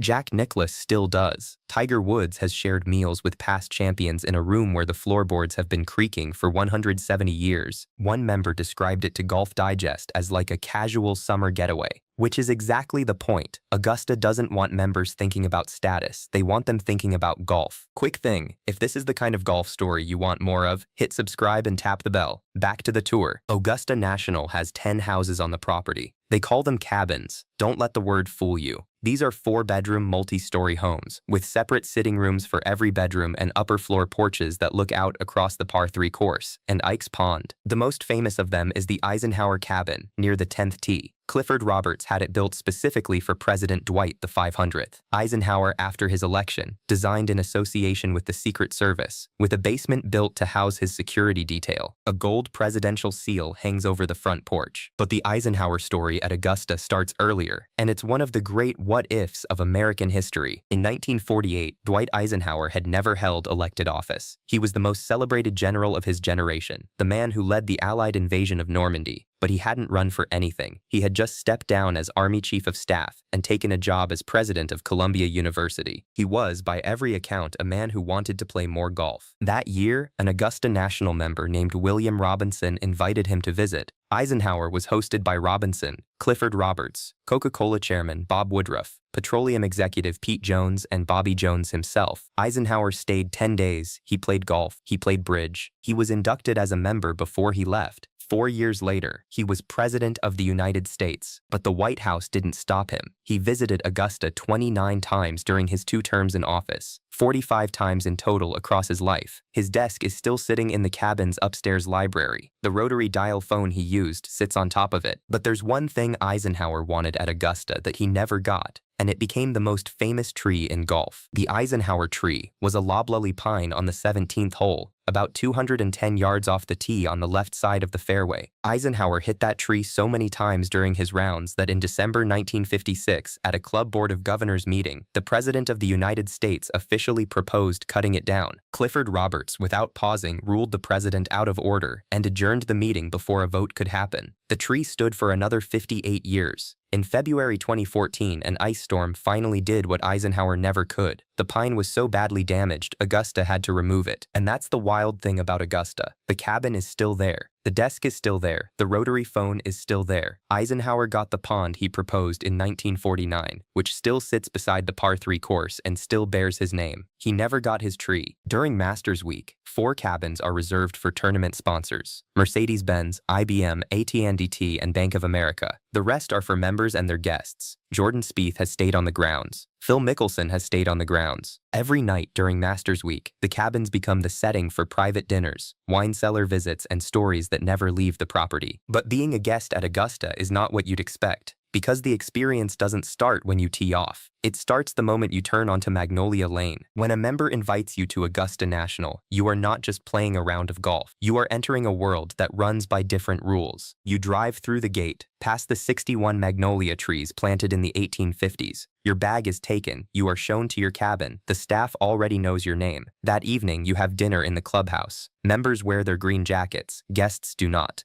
There is no tipping, a rule going back to Clifford Roberts, who didn't want members or guests being treated differently based on what they tipped. Everything is seamless. Everything is covered. After dinner, your host might take you down to the wine cellar. You pick a bottle, you bring it back to the cabin, and in the morning, you play Augusta National, a course that measures 7,555 yards, with greens cut to 1/8 of an inch, and fairways at 3/8. And the bill at the end, the full experience runs roughly $2,000 for 2 days, but the member hosting you usually refuses to let you pay a dime. Gary Player, a 3-time Masters champion, has made the trip many times. So has McIlroy, who has called member guest visits to Augusta the greatest experience in golf, separate from the Masters itself. And if you think that level of luxury is exclusive, wait until you hear what happens during Masters Week for the ultra-rich who aren't members. Berkman's Place is a 90,000 square foot air-conditioned hospitality building behind the 5th fairway. It opened in 2013. 5 restaurants, multiple full-service bars, a dedicated gift shop with items you cannot find in the main merchandise hall, and 3 full-size replica putting greens of holes 7, 14, and 16, with former Masters caddies on hand to help you read putts. A week-long badge costs $6,000. Only members and select corporate partners can buy them. Every meal, every drink, every shop purchase is included, and nothing inside the building involves money changing hands. Fred Ridley, who became chairman in 2017, called Berkman's the greatest hospitality venue in all of sports. And in 2024, Augusta opened a second venue across the street from the gates called Map and Flag, built on the former site of the Electrolux building. Weekly passes there run $17,000. That gets you a 4-day tournament badge, inclusive food and beverage for the week, a merchandise shop, and valet parking. In 2025, Map and Flag sold out. But the wildest part about Berkman's isn't the building. During the tournament, Augusta National members work volunteer shifts inside. Their only job, for 3 hours at a time, is to mingle with the guests. Condoleezza Rice has done it. Roger Goodell has been seen doing it in his green jacket. It is Southern hospitality, choreographed by the most exclusive private institution in American sports. And if you think that level of control is limited to hospitality, wait until you hear how Augusta watches its own course. Please subscribe to our channel and help us reach 10,000 subs by month's end. Done? Thanks a lot. Let's continue. Well-hidden security cameras, both conventional and infrared, are placed throughout Augusta National. The footage runs around the clock, and the chairman can access the live feed from anywhere on his cell phone. Former chairman Billy Payne, who ran the club from 2006 to 2017, was reportedly fond of checking the feed for dress code violations in real time from his phone.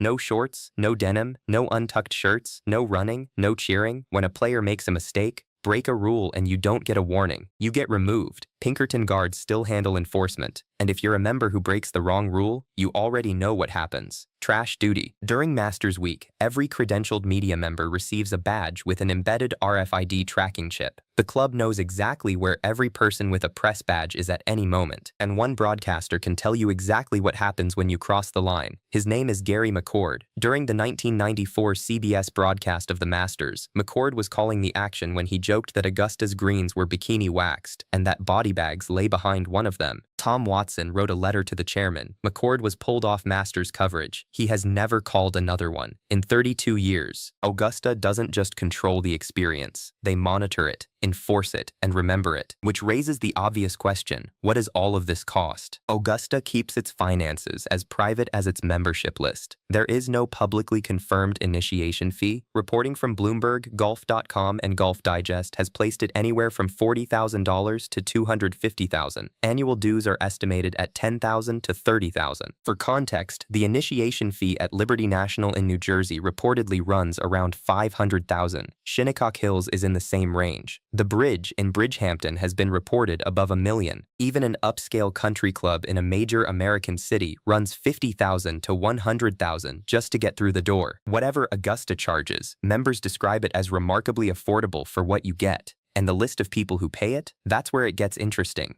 Bloomberg confirmed in 2015 that the roster of roughly 300 members includes Bill Gates, Warren Buffett, Charles Koch, Roger Goodell, and Condoleezza Rice, alongside Jack Nicklaus and, until his death in 2016, Arnold Palmer. You cannot apply. There is no waiting list. The club approaches its candidates, never the other way around, and the vetting takes years. Warren Buffett was reportedly nominated in 2000 but not admitted until 2010. Roger Goodell was nominated in 2006 and admitted in 2021. New members are invited at a rate of 1 to 2 per year, usually only when an existing member passes away. Nicklaus is the only Masters champion who also holds a regular membership. Palmer was a member before his death. Tiger Woods, despite 5 green jackets, has never been offered full membership. Neither has Rory McIlroy. Now we come to the last perk, and this one may seem small compared to underground vaults and wine cellars and 18-wheeler tunnels, but for the 300 people who have it, this is the one that matters most. Augusta National is not really a club you join for the golf. The course is only open from October through May. Most members live thousands of miles away. Some play fewer than 10 rounds there a year. So what's the real perk? It's who's standing next to you. In 1948, the same year Dwight Eisenhower first visited Augusta, Clifford Roberts wrote that the visit brought about a deep feeling of kinship between the Eisenhowers and the Augusta National. 4 years later, Eisenhower was president of the United States. The members built him a cabin. They built him a pond.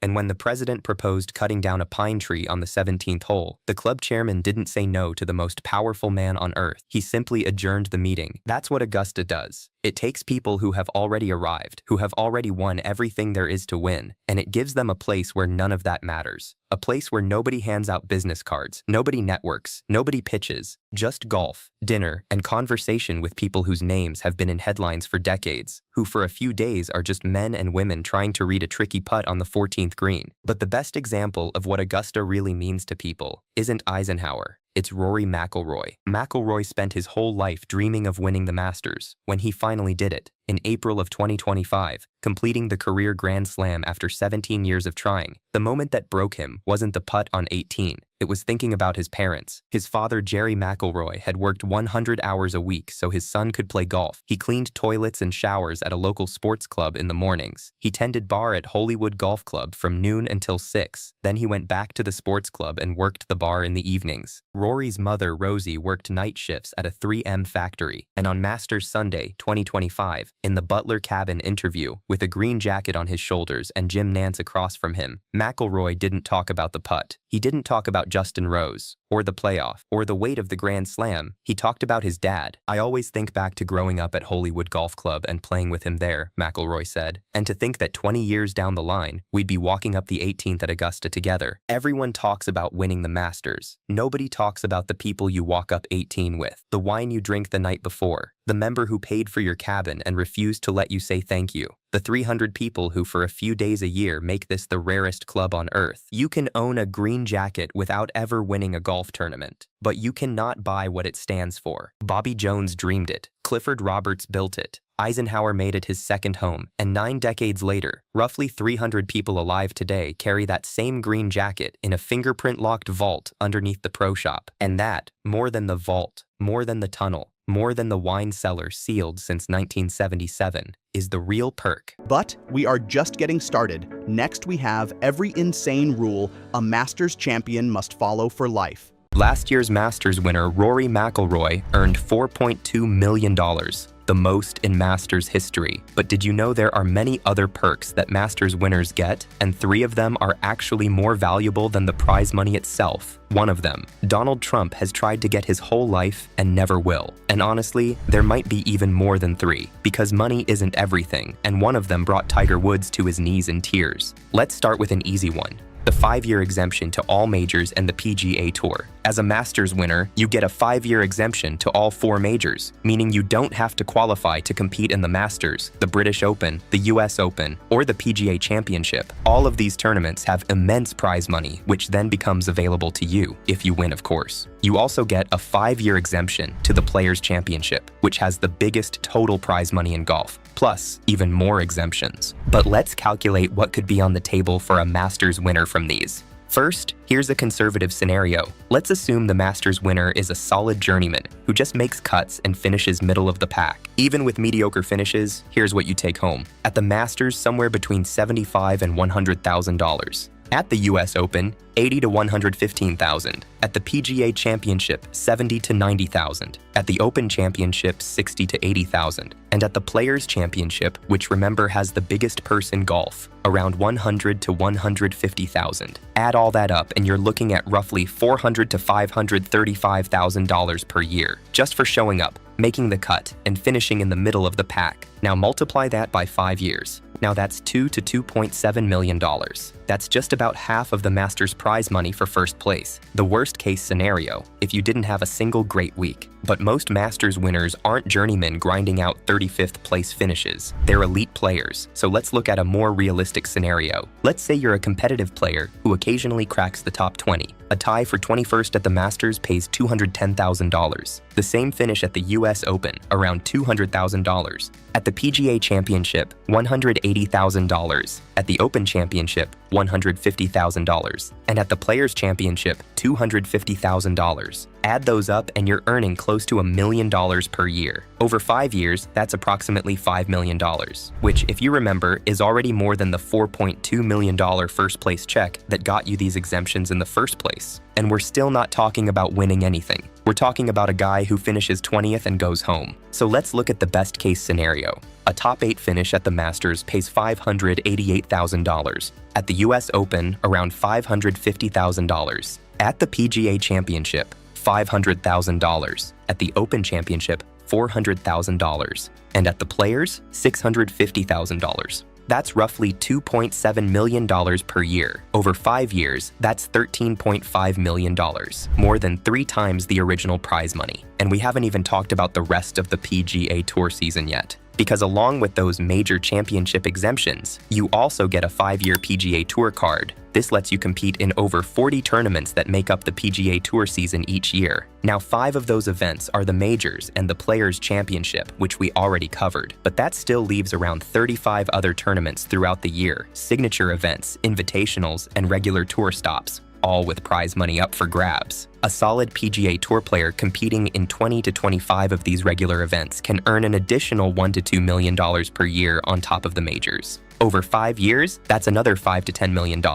So when you add it all up, the majors, the Players' Championship, and the regular tour events, a competitive Masters winner could realistically earn somewhere between $15 and $20 million over those 5 years. You can see that that's already worth 4 to 5 times more than the first place prize money. But it's only the first perk on our list. And of course, not all the perks have just monetary value. There are some things that money just can't buy. Now, you might be thinking of the green jacket, that iconic blazer that Masters winners and club members wear on the Augusta course. It's the most recognizable trophy in all of golf. Is that worth more than the prize money? Well, let's break it down. First, the jacket itself costs about $250 to make. So materially, it's worth about as much as a really fancy dinner for 2. But of course, the value isn't in the fabric, but what it represents. And when green jackets have made it to auction, they've sold for serious money. Horton Smith won the first Masters back in 1934, and his jacket sold for $682,000. That's the highest price ever paid for a piece of golf memorabilia. And then there's the famous thrift store jacket. In 1994, some guy walked into a secondhand shop in Toronto and spotted an authentic green jacket on the rack. The price tag was only $5. Guess the shop owner didn't have a clue about golf. The original owner's name had been cut out, but experts dated it back to the early 1950s, and Augusta confirmed it was real. That jacket eventually sold at auction in 2017 for $139,000. Not a bad return on a $5 investment. So based on auction prices, a Masters winner's jacket could theoretically be worth somewhere between $60,000 and $680,000. Maybe more, depending on who wore it. The emotional value is harder to estimate, and it could certainly be priceless to a Masters winner. But I'd argue that it's not worth more than the prize money, because you don't actually get to keep it. Augusta has strict rules around the jacket. You can wear it off the property for exactly 1 year while you're the reigning champion. After that, it goes back to the club and stays in the champion's locker room forever. You can wear it whenever you visit Augusta, but it never leaves the grounds again. And even during that 1 year, there are restrictions. No jeans, no shorts, no being photographed with alcohol. Every public appearance requires Augusta's approval. So while the green jacket is the most iconic trophy in golf, you're more of a temporary custodian than an owner. You can't sell it, you can't display it at home, and you can't even wear it after next April. Which means, as much as we all love the green jacket, it's not one of the perks on this list. One that is, however, is the lifetime invitation to the Masters. There's a sneaky reason for this one, which isn't the obvious one you'd think. If you win the Masters, you get a lifetime invitation to compete in every other Masters after that. The obvious reason why this pays off is, you get a much better chance of winning the Masters again, and the prize money the second time you win will be higher than the first time you win, because it goes up every year. Really simple math. But actually, the lifetime invitation pays off in ways that have nothing to do with money. Gary Player played in 52 Masters. Arnold Palmer played in 50. Jack Nicklaus played 45. These three guys weren't just repeat competitors. They became family. Player once said about Palmer and Nicklaus, "You can have love for a woman, and you can have love for a friend. I think this is what we've had for each other," and he meant it. Player stayed in Nicklaus's home for weeks at a time. They flew in each other's airplanes. Palmer hosted Player in South Africa, and the Masters was where they reunited every single April. In 2015, at the ceremonial tee shot, Palmer was 85, Nicklaus was 75, Player was 79. After they hit their drives, the three of them sat in the press room sharing laughs and telling old stories. When it was time to leave, the oldest man reached for the youngest. Arnold Palmer took Jack Nicklaus by the arm and said, "Lead me." That's what the lifetime invitation really gives you. Not just prize money, but a place where your friendships deepen into something else entirely. Tiger Woods is another touching example. In 1997, a 21-year-old Tiger Woods won his first Masters by 12 shots. When he walked off the 18th green, his father Earl was waiting for him. They hugged, and Tiger broke down crying. It's one of the most iconic images in golf history. 22 years later, in 2019, Tiger won his 5th green jacket. He walked off that same 18th green, and this time his own kids were waiting for him. His son Charlie ran up. Tiger grabbed him and lifted him into the air. Tiger said it himself. "To have my kids there, it's come full circle. My dad was here in '97, and now I'm the dad with 2 kids there." Augusta gave Tiger that moment because he could keep coming back. It's a place where his story keeps being written. His father watched him become a champion, and then his children watched him become one again. That's the lifetime invitation. It's not about the check you collect for finishing 30th. It's about the fact that every April, for the rest of your life,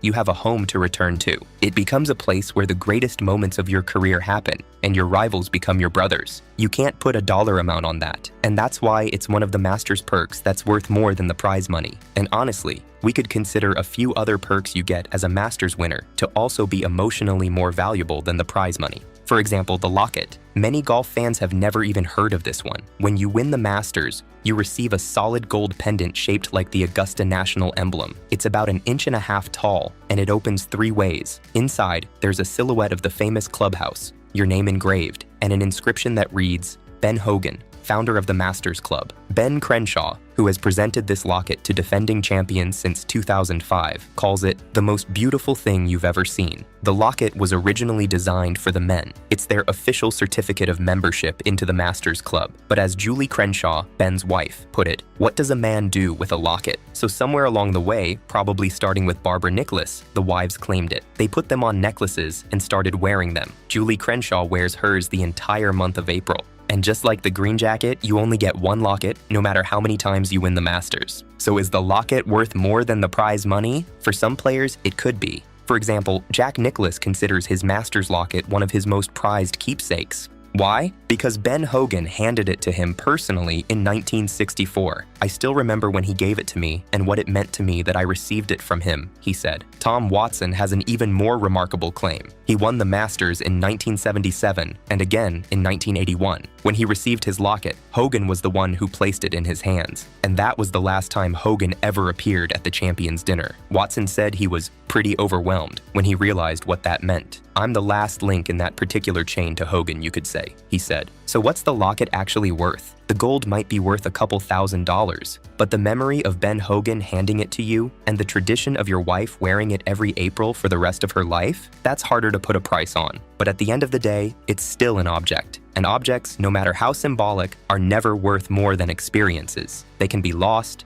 stolen, or forgotten in a safe deposit box. The locket matters most when it's connected to something bigger, like receiving it from Hogan, or watching your wife wear it during Masters Week. Which brings us to a perk that isn't an object at all. This one is worth more than all of the others combined, from both a hard monetary perspective and from the emotional side too. It's the honorary membership to Augusta National. Let's talk money first. No one knows exactly what a full Augusta membership costs because the club doesn't publish anything. But here's what's been reported. On the low end, initiation fees are estimated around $40,000, with annual dues of a few $1,000s per year. On the high end, Forbes has estimated initiation could be as high as $500,000, with annual dues up to $30,000. That means the cost of being a member for, say, 10 years could be anywhere between $70,000 on the low end and $800,000 on the high end. But in reality, the value of the membership is priceless because it's so incredibly hard to get in. Augusta National has only around 300 members at any given time. There is no application process. You cannot ask to join, and if you do ask, you're automatically disqualified. You must simply be invited. And even after you're nominated by an existing member, you go through years of rigorous background vetting. Highly qualified candidates wait 10 to 20 years for an invitation that may never come. For example, Donald Trump. He's a golf-obsessed billionaire who owns some of the most expensive golf courses in the world. He became president of the United States and has been spotted at Augusta during the Masters, but there's no indication he's ever played the course and he's never been seen wearing a green jacket. Golf Digest put it bluntly, long before he became a reality TV star, he surely would have had a fantasy about joining Augusta National. That was never going to happen. And that pretty much sums up why the membership is priceless. You could offer $50 million and still be told no. Now, Masters winners become honorary members, not full members. But they're still part of the same world as full members, as they all have access to the same course. And look at who those full members are. Bill Gates, Warren Buffett, the CEO of Amazon, the CEO of Delta, the NFL Commissioner Roger Goodell, former Secretary of State Condoleezza Rice, Peyton Manning. These are the people you're rubbing shoulders with in the clubhouse, sharing dinner with, maybe even teeing it up alongside. A 25-year-old who wins one golf tournament now has access to the same exclusive world as the richest and most powerful people on the planet. That's networking you simply cannot buy. And we have to also mention the experiences you can have as an honorary member for the rest of your life. Like full members, you get to play Augusta whenever the course is open, from October through May. But unlike members, as a Masters winner, you also get a locker in the Champions Locker Room, a small, intimate space on the second floor of the clubhouse. It's only for past champions, so members can't enter. Your green jacket hangs there every April, waiting for you. You share that space with the greatest players who ever lived. Phil Mickelson left Tiger Woods a handwritten note in his locker after Tiger won in 2019. You get to stay in one of the 10 private cabins on the property, including the Eisenhower cabin, built specifically for the president, with 7 bedrooms and views of the par 3 course. By the way, the usual cost for that is rumored to be only about $100 to $200 a night. And perhaps the best part of being an honorary member, which is definitely worth more than the prize money, is that every Tuesday of Masters Week, you sit down at the Champions Dinner with every living Masters winner. It's a tradition that started in 1952, when Ben Hogan invited all the past champions to dinner. The defending champion picks the menu and pays for the whole thing. This leads to some incredible choices that tell you everything about who these guys really are. For example, Tiger Woods served cheeseburgers, chicken sandwiches, French fries, and milkshakes. Byron Nelson, who was 86 at the time, reportedly loved it. His wife didn't let him eat that stuff at home. Bubba Watson went a different direction. When he hosted in 2013, he served Caesar salad, grilled chicken, mashed potatoes, macaroni and cheese, and confetti cake with vanilla ice cream. Nick Faldo called it the worst one and compared it to a kid's menu at Chuck E. Cheese. Bubba didn't care. When he won again in 2014, he served the exact same thing. Hideki Matsuyama, Japan's first Masters champion, served a 5 Wagyu beef and traditional Japanese cuisine. Jack Nicklaus said it was probably the best we ever had. But the menus aren't really the point. What matters is what happens in that room. Zach Johnson won the Masters in 2007. He's been to nearly 20 of these dinners now. He said, "If there is anything in our sport, and sports in general, that defines class and grace, it's the Masters." And at the top of that experience is the opportunity to go sit at that table on Tuesday nights. I can't ever imagine missing one. Tiger Woods missed the 2021 dinner because he had been in a horrific car accident just 2 months earlier. He tweeted that night, "It's still one of my favorite nights of the year." Larry Mize, the 1987 champion, said he'll keep attending even if they have to carry me up the stairs one day. Jack Nicklaus missed his first Masters start in 40 years in 1999 after hip replacement surgery, but he still limped his way into the dinner. These guys don't skip this. They just can't let themselves miss it. And the most powerful example of what the dinner means happened in 2016. Arnold Palmer was too frail to hit the ceremonial tee shot that year, but he made it to the Champions Dinner. That's what the Champions Dinner really is. It's not about the food. It's about sitting in a room with the greatest players who ever lived, hearing their stories, and making memories that are worth more than any check. And that sums up the Masters perks that are worth more than the prize money. But we are just getting started.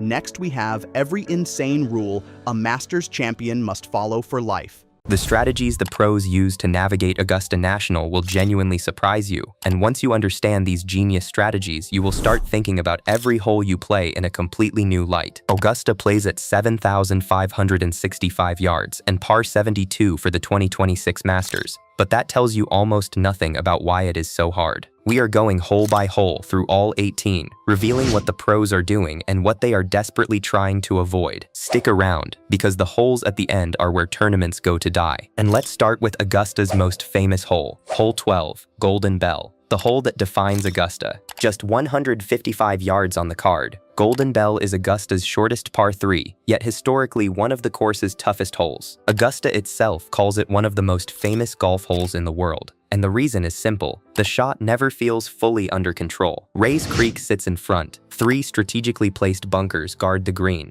And the target is so shallow that a tiny error can turn into a very loud mistake. What makes the 12th so frightening is that the information never feels clean. Club selection is notoriously difficult here, and the wind around Amen Corner can swirl in ways players do not trust from the tee. That is why the smart play is not a heroic one, it is a committed one. Pick the number, pick the line, trust the swing. The pros who handle this hole best are usually the ones who stop trying to solve every last variable and simply make the most disciplined decision available. In 2019, Tiger Woods gave the perfect example. While Francesco Molinari, Brooks Koepka, Tony Finau, and Ian Poulter all found Rays Creek in the final round and made double bogey, Tiger played the disciplined shot, made par, and let the hole damage everyone around him. That is the genius of Golden Bell. You do not beat it by acting fearless. You beat it by respecting it more than the players beside you. That is the hole that more than any other captures what Augusta demands from a player. Now, back to the beginning. Hole 1, Tee Olive. Most people assume Augusta eases you in. It does not. Right from the very first hole, the course is already working against you.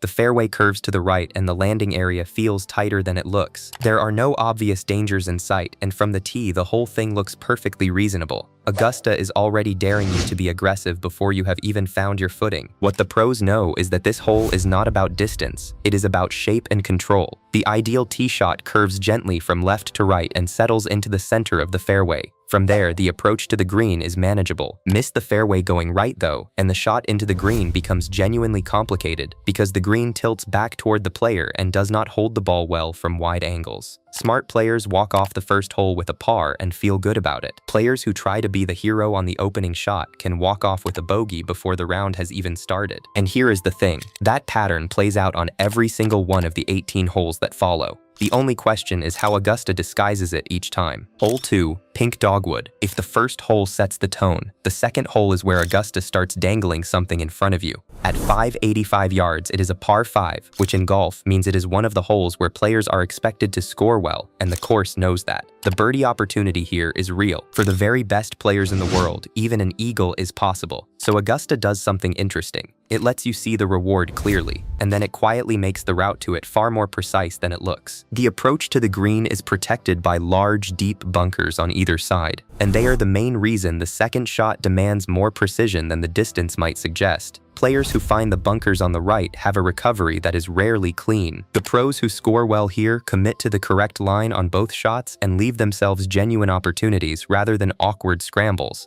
Augusta is generous on 2, but only on its own terms. Hole 3, Flowering Peach. Here is where Augusta starts getting genuinely clever. The third hole is exactly 350 yards, which makes it one of the shortest holes on the entire course. On paper, it sounds easy, and that is exactly the problem. The fairway has 4 bunkers that players are trying to stay short of off the tee, and the approach is a shot where being long is actually safer than being short. Players who try to get too cute with the distance and leave themselves a chip from close range, rather than a full iron from further back, often find the short game around this green far more complicated than they expected. Augusta consistently rewards the player who takes what the hole gives and penalizes the one who tries to turn a manageable situation into something clever. The third green is one of the earliest places on the course where that lesson gets taught. The first 3 holes have already shown you 3 different ways Augusta can take a shot away from you, and the course is just getting started. If you are loving this breakdown, hit the like button and help us reach more golf fans. Done? Good. Now back to Augusta. Hole 4, Flowering Crabapple. The 4th hole removes all the complexity and replaces it with a single pure question: can you hit this shot or not?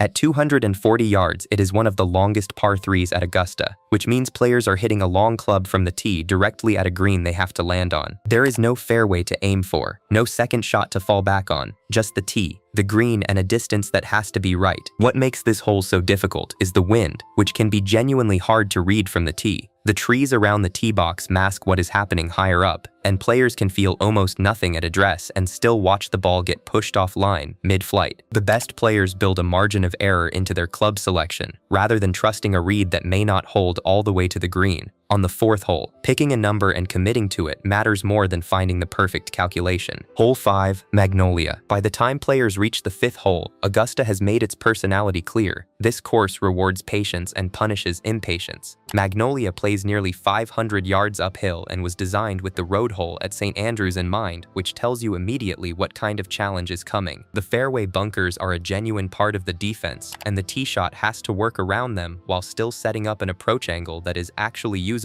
The strategy here is straightforward to describe and hard to execute. Avoid the fairway bunkers off the tee, then find the correct section of one of Augusta's most undulating greens. Different pin positions demand completely different landing zones, and a ball that ends up on the wrong section faces a putt that breaks in ways a first-time viewer would not predict. The penalty for landing in the wrong place can be disproportionate to what looks like a minor miss. Hole 6, Juniper. From the 6th tee, the view is stunning. The green sits below the players in a natural bowl surrounded by spectators, and it looks wide open and very hittable. It is one of the most photographed angles at Augusta. It is also one of the most deceptive. The green is divided into sections by slopes that run across it. Land on the wrong section, and the putt that follows is genuinely terrifying, because the slope can carry the ball well past the hole with very little effort from the player. On the right side of the green, the actual target for certain pin positions is surprisingly small. Players who aim at the middle of the green as a safe option regularly end up on the wrong section, facing a putt that breaks in multiple directions and will not stop near the hole if they misread it. The pros who play this hole well are not aiming at the flag. They are aiming at the section of the green that leaves the easiest possible second putt. Augusta built a decision into a hole that looks, from the tee, like it should not require any decision at all. But here is what is coming. The front 9 has been tricky, layered, and occasionally unfair. It has used slope, wind, bunker placement, and deceptive distances to collect shots from the best players in the world, often without them fully understanding why. Wait until you see what the back 9 does. The course has been building towards something, and from the 10th tee onward, the margin for error shrinks in a way the front 9 only hinted at. Hole 7, Pampas. 7 is a 450-yard par 4 with no water and no bunkers that immediately threaten the tee shot. Nothing about it announces danger. That is intentional. Augusta does not always need a pond or a sand trap to take a shot away from you. Sometimes all it needs is a fairway that narrows at a critical point. Players who reach for more distance off the tee on the 7th and drift slightly right find the rough or the pine straw under the trees. From there, the approach into the green becomes a much harder shot, because the entrance to the green tightens up and the surface has a ridge through the middle that splits it into sections. Landing on the wrong section from the rough, with a longer club and less control, can quickly turn a routine par hole into a genuine scramble. The pros prioritize position off the tee over raw distance because a clean lie in the fairway gives them a workable approach into a green that rewards precision. A well-placed drive and a controlled iron to the right section of the green is the blueprint. Patience wins 7. Power, without placement, does not. Hole 8, Yellow Jasmine. The 8th is the second par 5 of the round, and at 570 yards it looks like another scoring chance. But this hole has a detail built into it that most casual viewers never notice, and it completely changes how the pros approach it. The side of the fairway the tee shot lands on determines the angle into the green. The side of the fairway the drive finds changes the angle and how comfortable the second shot feels. Players on the right side tend to have a tighter window into the green. Players on the left side, even if slightly shorter, often find it easier to attack the surface and keep the ball on it. This is the kind of thing that looks like luck on television but is actually a decision the pros make before they swing. Which side of the fairway do I want? The birdie on 8 is available to the player who answered that question on the tee, not after the ball has already landed. Hole 9. Carolina Cherry. The 9th hole closes the front 9 with a visual trick. The tee sits on high ground and the fairway drops sharply away below the players, which means the drive gets extra distance from the downhill slope. That feels like a bonus. It encourages an aggressive swing. The fairway narrows as it falls, and the left side feeds into difficult territory, so players who chase that extra distance and lose control of the shot slightly end up in a worse position than if they had just hit something comfortable. The approach then goes back uphill to a green, where a ball above the hole is one of the most uncomfortable positions on the entire course. The putting surface offers almost no resistance to a ball rolling downhill, and a putt that gets away from the player can run 4, 5, 6 feet past, leaving a second putt that is equally fast and equally unforgiving. Smart players aim at the front section of the green and let the slope do the work of bringing the ball toward the hole. Chasing the flag at the back of this green, especially late in the week when the surfaces are at their quickest, is a gamble that costs more often than it pays. That is 9 holes done. The front 9 tested patience, discipline, and the ability to resist a course that keeps dangling scoring chances in front of you, while quietly making each one harder than it looks. Every par felt earned. Every bogey came from somewhere specific. The back 9 is something else entirely. This is where Augusta stops testing and starts hunting,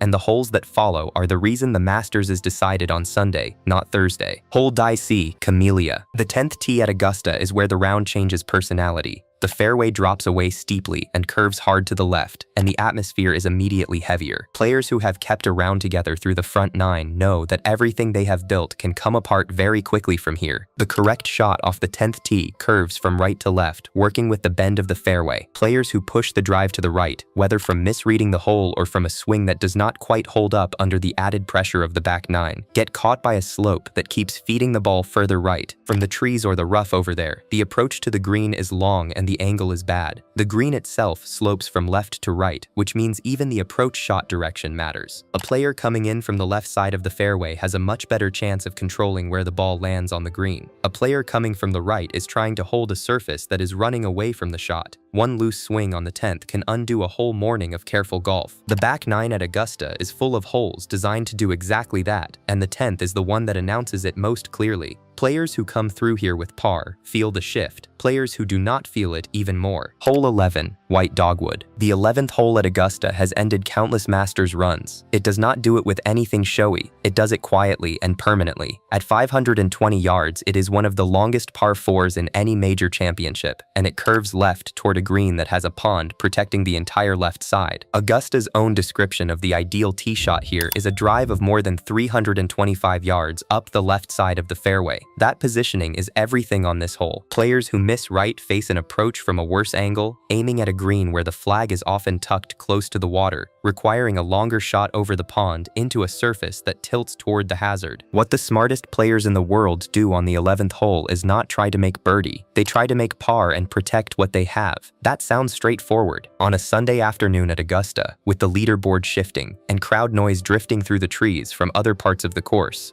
Holding that thought requires enormous discipline. The moment a player hears a roar from somewhere down the course and feels the tournament slipping away, the pull toward attacking the left pin becomes almost impossible to resist. Many of the collapses that have happened on 11 begin at that exact moment, when a player stops trying to make 4 and starts chasing something extra. Augusta did not make the hole hard. It made the situation around the hole hard, and then it waited. Now we are in Amen Corner, and hole 12 is unlike anything else in golf. Hole 13, Azalea. After the demands of Amen Corner, the 13th hole looks like a reward. The azaleas are in full bloom along the left side. The fairway curves gently around the corner ahead, and at 545 yards it is a par 5 where an accurate tee shot to the center of the fairway gives a player a genuine chance to reach the green in 2. Everything about it signals relief. That is the point. Augusta built this hole to look generous right at the moment when players are most likely to let their guard down. The tee shot needs to curve around the corner of the fairway to set up the approach. Players who do not commit to that shape and leave the ball on the right side lose the option of going for the green in 2, because the angle from there makes the creek along the front and right side of the green an immediate problem. From a good position on the left, the second shot is a long club over that same creek into a green that slopes back toward the water. Hit it fully and cleanly and the birdie is there. Hit it at 80% from a bad lie, just trying to force it there because the leaderboard demands a birdie, and the ball comes up short of where the height and spin need to be. That ball lands in the creek. Players who make a disastrous score on 13 when they were looking at a birdie have just handed back the most expensive shot on the back 9. The scenery is beautiful. Augusta uses it against you. Hole 14, Chinese Fir. No bunkers, no water. A wide, generous fairway. The 14th hole looks like the one place at Augusta where nothing bad can happen. That reputation is completely unearned, and this hole is one of Augusta's most underrated weapons. The green on the 14th is loaded with hidden slopes and ridges that television cameras barely pick up. A ridge runs through the middle of the putting surface and creates dramatically different conditions on either side of it. A ball that ends up on the wrong side of that ridge, above the hole on the back section, leaves a downhill putt that accelerates quickly and will not stop near the hole unless the player gets the weight exactly right. A birdie attempt that runs 3 feet past leaves a 3-footer that now has to be made with the full pressure of Augusta pressing down on every thought. The 14th proves something important about this course. It does not need a pond or a bunker to take a shot away from you. The putting surface alone is more than sufficient, and on 14, most of the damage never shows up on the highlights. If you are enjoying this breakdown, subscribe to the channel and help us reach 5,000 subscribers by the end of the month. Every single subscriber counts. Now, back to Augusta, because the next hole is where the whole tournament can flip. Hole 15, Firethorn. This is the hole. If there is one moment at Augusta that captures everything the course is about, what it rewards and what it punishes and what it asks of the people playing it, it is the 15th hole. At 550 yards, it is a par 5 that most pros can reach in 2 shots, and there is a pond sitting directly in front of the green that Augusta makes absolutely no attempt to hide.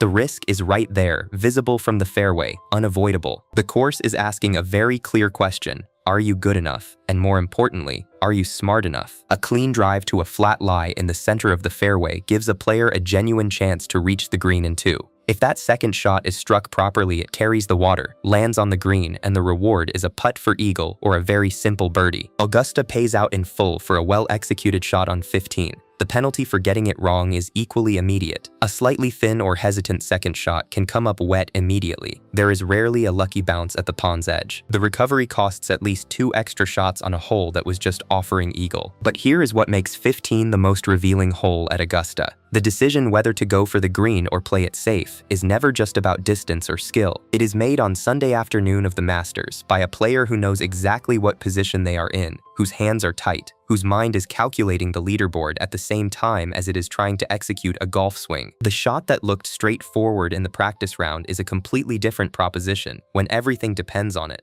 The players who win at Augusta are almost always the ones who made the honest decision in that moment, not the brave one. And 15 is where you find out which kind of player someone really is. Hole 16, Redbud. The 16th hole is where Augusta allows itself a moment of theater, and the crowd has learned to lean in the second a ball lands anywhere near the right portion of the green. The hole is a par 3 over water, and the green slopes from right to left in a way that Augusta uses as a feature rather than an accident. Players who land the ball on the upper right section of the green do not need to aim at the flag. They aim at that section of the green, and the slope carries the ball down toward the hole on its own. The most famous moment this hole has ever produced was Tiger Woods chipping in during the 2005 final round. The ball rolled across the green, slowed at the lip of the hole, and then dropped in after a full second of suspense that stopped the world. That chip worked because the slope did exactly what it was designed to do. It was not luck, it was Augusta's architecture operating at its most beautiful. The pros who play 16 well are making a decision on the tee about where the ball needs to land, not where the flag is. The ones who ignore the slope and aim straight at the hole usually end up on the wrong section of the green, facing a putt that the surface actively fights against. On 16, working with the course is the strategy. Fighting it is the mistake. Augusta built that slope and then spent decades watching players figure it out, and the ones who did tend to make the most memorable shots the hole has ever seen. Hole 17.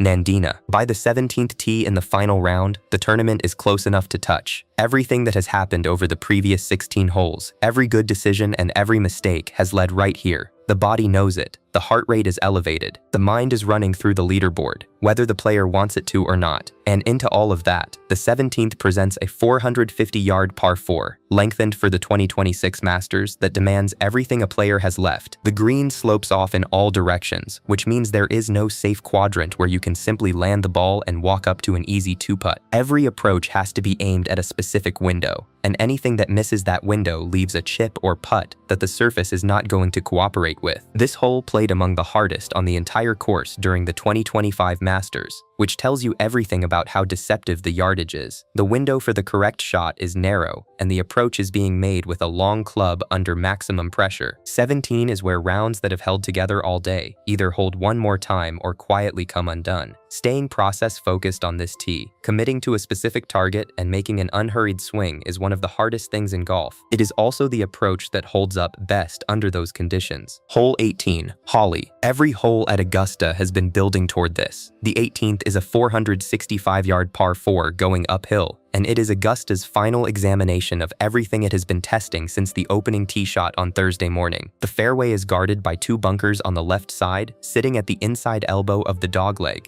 which means the aggressive line that cuts the corner and shortens the hole is also the line that brings those bunkers directly into play. Players who go left and find the sand face an approach from a difficult angle into an elevated green. Players who play to the right avoid the bunkers but are left with a longer shot through an area where trees crowd the right side, demanding a precise trajectory just to reach the putting surface with enough stopping power. The 18th green is fast, firm, and slopes from back to front. Certain positions on it are nearly impossible. A ball that ends up at the back left from a missed approach leaves a downhill putt that accelerates through the break and races well past the hole, leaving a second putt that is equally quick and equally likely to cause a disaster on the most watched green in golf. There is no hiding here, no more holes to recover on, no more room to absorb a mistake. The gallery closes in and the pressure becomes inescapable, and the players walking up the 18th fairway in contention on Sunday afternoon are carrying a weight that almost nothing else in sport can replicate. And here is the thing, the hole is asking for exactly what the first hole asked for 72 holes ago. Not aggression, not heroics, just control. A drive shaped to the correct part of the fairway, an approach calculated to the correct section of the green, a two-putt that requires reading the surface correctly rather than hoping for the best. The player who wins the Masters is almost always the one who understood that formula before the week started and held onto it when the course was doing everything possible to make them forget it. Augusta does not reward the player who went for the most. It rewards the player who knew exactly what to go for, when to hold back, and how to stay in control of their own decision-making when the pressure was at its highest. That is what genius strategy actually looks like. And now that you have seen it hole by hole, you will never look at a golf course the same way again. Augusta beats players with length, with bunkers, and with surfaces that punish the wrong miss far more than thick rough ever could. But the deeper weapon is the course's ability to exploit a player's own instincts.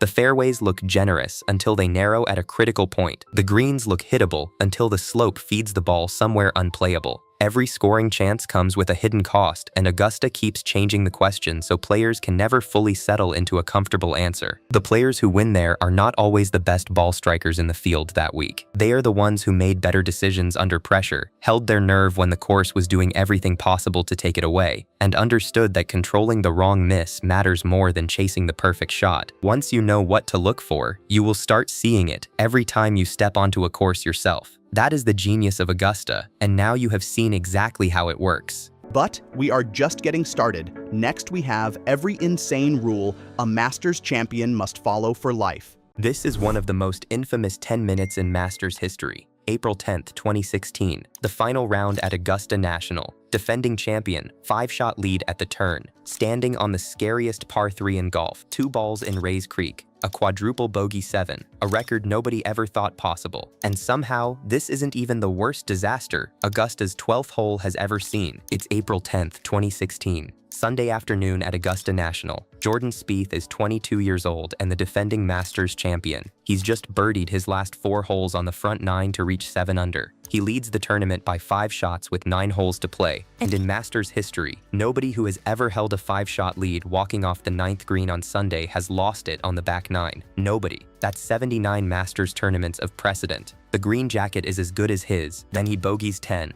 lead down to 4, bogeys 11, lead down to 3. He walks onto the tee at the par 3 12th, Augusta's Golden Bell, 155 yards over Rays Creek to the narrowest green in championship golf. At 5:38 p.m., Spieth pulls a 9-iron and swings. He looks away in disgust before the ball even lands. The Titleist he's marked with a Z to remind himself to zero in hits the bank short of the green, bounces twice, and trickles into the creek. He takes a penalty drop 80 yards from the pin, chunks his wedge straight into the water, takes another drop, hits his 5th shot into the back bunker, gets up and down from the sand for a 7, a quadruple bogey. At 5:48 p.m., 10 minutes after he stood on the tee, he taps in and walks off the 12th green, tied for 4th. Danny Willett, playing 2 groups ahead, had started the day 3 shots behind Spieth. In the time it took Spieth to play 1 par 3, Willett had birdied 13 and 14 and taken the lead. He'd go on to win by 3, becoming the first Englishman to win the Masters since Nick Faldo capitalized on Greg Norman's collapse 20 years earlier. But here's what makes this record nearly impossible to break. No defending champion has ever walked the back 9 of Augusta on Sunday with a 5-shot lead and given it all back. Not Palmer, not Nicklaus, not Tiger, not Phil. Spieth stood on that 12th tee with a bigger Sunday back 9 lead than any champion in the tournament's history. And 90 years of Masters history says nobody should have lost it. He did. In 10 minutes? After the round, Spieth said it himself. It was a lack of discipline to hit it over the bunker coming off 2 bogeys, instead of recognizing I was still leading the Masters. And then, it was a really tough 30 minutes for me that hopefully I never experience again. But Spieth's disaster at 12 wasn't the worst Augusta's par 3 12th has ever seen, because 36 years earlier, a British Open champion walked onto that same tee and put 5 balls into Rays Creek. April 10th, 1980. First round of the Masters. Tom Weiskopf is 37 years old. He's the 1973 British Open champion. He's finished runner-up at the Masters 4 times, to Jack Nicklaus twice, to Gary Player and to George Archer. Of every player in the 1980 field, only one has a lower career stroke average at Augusta National than Weiskopf, and that man is Jack Nicklaus. In Weiskopf's previous 48 Masters rounds, he'd found Rays Creek on the 12th exactly 1 time. Then came the first round of 1980. Weiskopf steps onto the 12th tee. He pulls a short iron. The ball comes up short of the green, hits the bank, and rolls into the water. He drops in the designated drop zone, 60 yards from the flag. Hits his 3rd shot, it lands on the green, spins and trickles back into the water. Hits his 5th, same thing, lands on the green, spins back into the creek. The gallery behind the tee starts to giggle. Patrons at Augusta don't giggle. These patrons are giggling. Weiskopf hits a 7th shot that chunks straight into Rays Creek, a 9th that barely trickles in.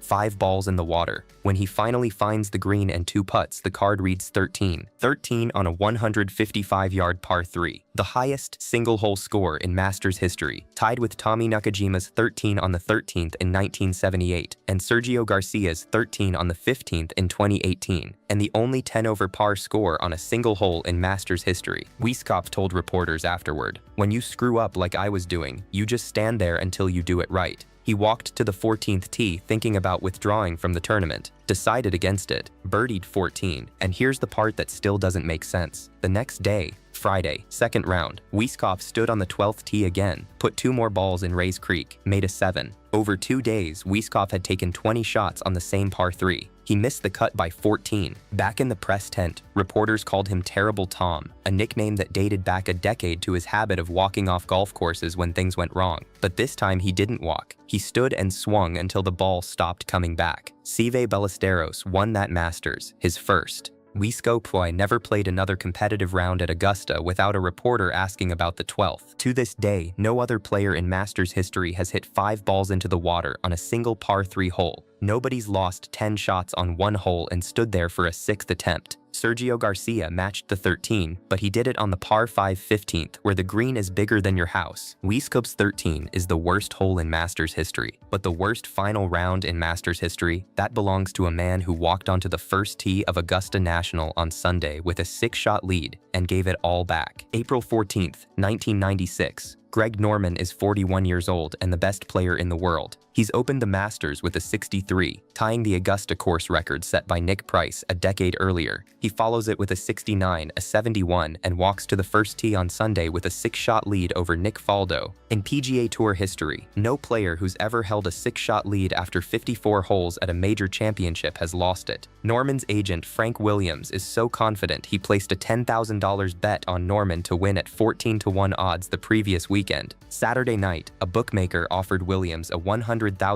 buyout. He turned it down. By the time Norman walks off the first green, the lead is 5. A snap hook into the trees on 1, a bogey. Faldo makes a clean par. On the 4th, another bogey. On the 9th, Norman pulls a wedge short of the green and watches his ball trickle 30 yards back down the fairway. Another bogey. At the turn, the 6-shot lead is 2. It gets worse. Bogey on 10, bogey on 11, a missed 3-footer, and then the par 3 12th. Norman pulls his tee shot and watches it sail into Rays Creek, double bogey. For the first time since Thursday, Greg Norman is not leading the Masters. Then on the par 3 16th, he hooks another tee shot into the water, another double bogey. By the time Faldo holes a final birdie on 18, Norman has shot a 78. Faldo has shot a 67, and the swing from the start of Sunday to the end is 11 shots. An 11-shot turnaround in a single round of Masters golf. Faldo wins by 5, but here's the detail that still doesn't make sense. Faldo's 67 wasn't just the low round of Sunday, it was the low round of the entire weekend. The lowest round anyone shot at Augusta on Saturday or Sunday, and he shot it from 6 shots back, with the pressure of the entire tournament on him. On a day that by all accounts should have been a Norman coronation. The hug on the 18th green is the image everyone remembers. Faldo walking toward Norman, arms out, and telling him, "I don't know what to say to you. I just want to give you a hug." Then, as Norman leaned in, "Don't let the bastards get you down." Afterward, Norman told reporters, "I played like a bunch of foss. I just didn't get the job done." Rick Riley of Sports Illustrated summarized the day in one line that's never left the game. "Where there is a Sunday lead for Norman, there are always Sunday banana peels." That 1996 Masters was the 7th time in 8 major championships. Norman had failed to hold a final round lead, but this was the worst, and here's the number that still stands. 6 shots is still the largest 54-hole lead anyone has ever lost at the Masters. The 11-shot swing is still tied for the largest on the PGA Tour. Not Phil at the 2006 US Open. Not Jean Van de Velde at Carnoustie. Nobody has ever thrown away a major lead like Norman did on that Sunday at Augusta, and on every Masters Sunday since, when a leader walks onto the first tee, the ghost of 1996 walks behind him. Norman's collapse in 96 wasn't even his first Masters heartbreak, because 10 years earlier, a 46-year-old man everyone had written off had stolen the green jacket out of Norman's hands by a single shot. Please help us reach more golf fans by hitting the hype button.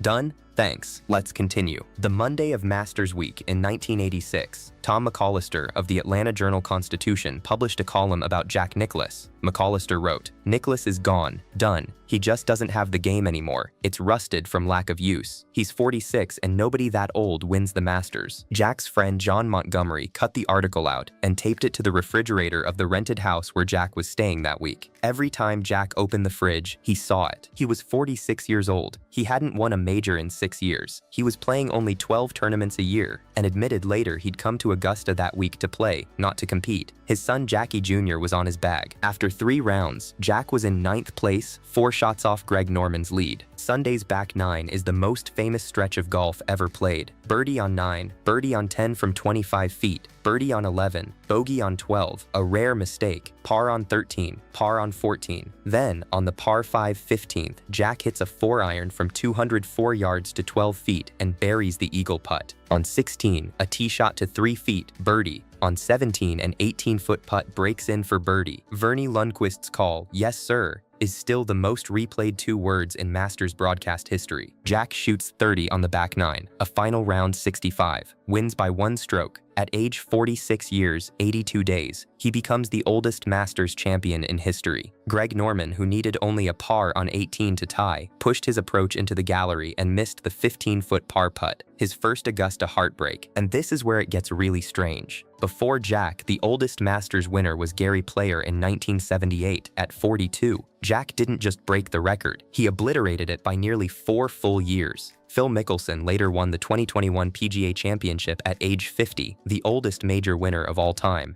But Phil didn't do it at Augusta. Phil never won a Masters after 40. Nobody has, because Augusta punishes old men more than any course on earth. The hills on the back 9, the greens that get firmer and faster every afternoon, the walk from the 10th tee down to Rays Creek, the precision required on every approach shot. The Masters doesn't reward experience the way the Open Championship does. It rewards raw physical execution under the most specific pressure in golf. And the oldest Masters record in the book hasn't been beaten in 40 years by anyone. Not Tom Watson, not Bernhard Langer, not Fred Couples, not Phil, not Tiger. 40 years. That's how long Jack's 1986 record has stood, and based on the way Augusta keeps getting harder, it might stand for another 40. Jack's age record is the most impressive in Masters history, but the most absurd record at Augusta? That belongs to an amateur from Pennsylvania nobody's ever heard of, who shot one of the worst rounds in major championship history, and he did it in the same tournament that produced the biggest comeback in major championship history. Here's a name you've never heard. Charles Kunkel Jr., a Pennsylvania amateur who showed up to Augusta National in April of 1956 to play the Masters. He holds 2 records at this tournament that will probably outlast every name you've heard in this video. Charles Kunkel shot a 95 in the final round of the 1956 Masters. A 95. Over 72 holes, he shot 340, 52 over par. Both numbers are Masters records for the highest single round, for the highest 72-hole total, and 70 years later, neither has been seriously challenged. When the Pittsburgh Post-Gazette asked Kunkel why he kept playing, he said, "I was just trying to get out of there. Here's why this happened." Bobby Jones himself later called the 1956 Masters the toughest Masters ever played. The wind that Sunday gusted to 50 miles an hour. Augusta's greens were rock hard. The 1956 Masters was the last one played without a 36-hole cut, meaning Kunkel as an amateur had to play all 4 rounds no matter what he shot. And on that Sunday, 29 different players shot 80 or worse. Byron Nelson shot 80. 3-time Masters champion Jimmy Demaret shot 81. The tournament scoring average that week, 77.2, is still the highest in Masters history, but Kunkel's 95 is the one that stands alone, because Billy Casper shot 105 in 2005, 10 shots worse than Kunkel, but Casper didn't sign his scorecard, so it never counted.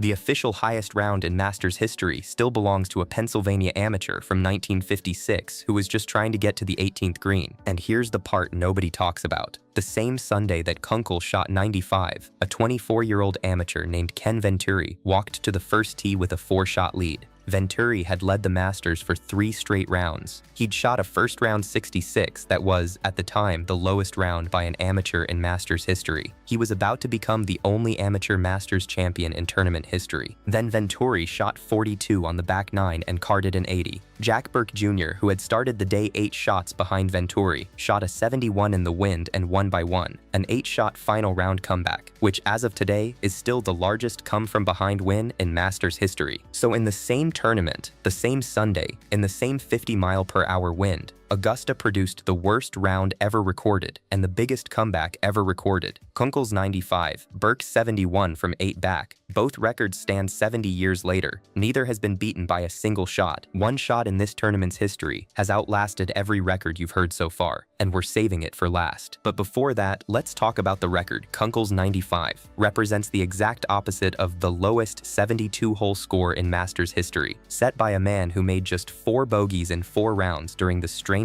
Masters ever played. November 15th, 2020. The Masters is happening for the first time in its 87-year history in the fall. COVID-19 forced a 7-month postponement from the original April date. There are no patrons, no roars from Amen Corner. The azaleas aren't blooming. The course is softer than anyone has ever seen it from the autumn rain. Bryson DeChambeau is the betting favorite, fresh off a US Open win at Winged Foot, and by Sunday night, Bryson will have lost to 63-year-old Bernhard Langer by 1 shot. The winner is Dustin Johnson, world number 1, rounds of 65-70, 65-68, final score 268. 20 under par, the first player in Masters history to reach 20 under, 2 shots lower than Tiger's 1997 record of 18 under that had stood for 23 years, 2 shots lower than Jordan Spieth's matching 18 under from 2015. Johnson wins by 5 strokes over Cameron Smith and Sungjae Im, the largest winning margin at Augusta since Tiger's 12 shots in 1997. And here's what makes this record almost impossible to beat. Johnson made 4 bogeys in 72 holes. 4.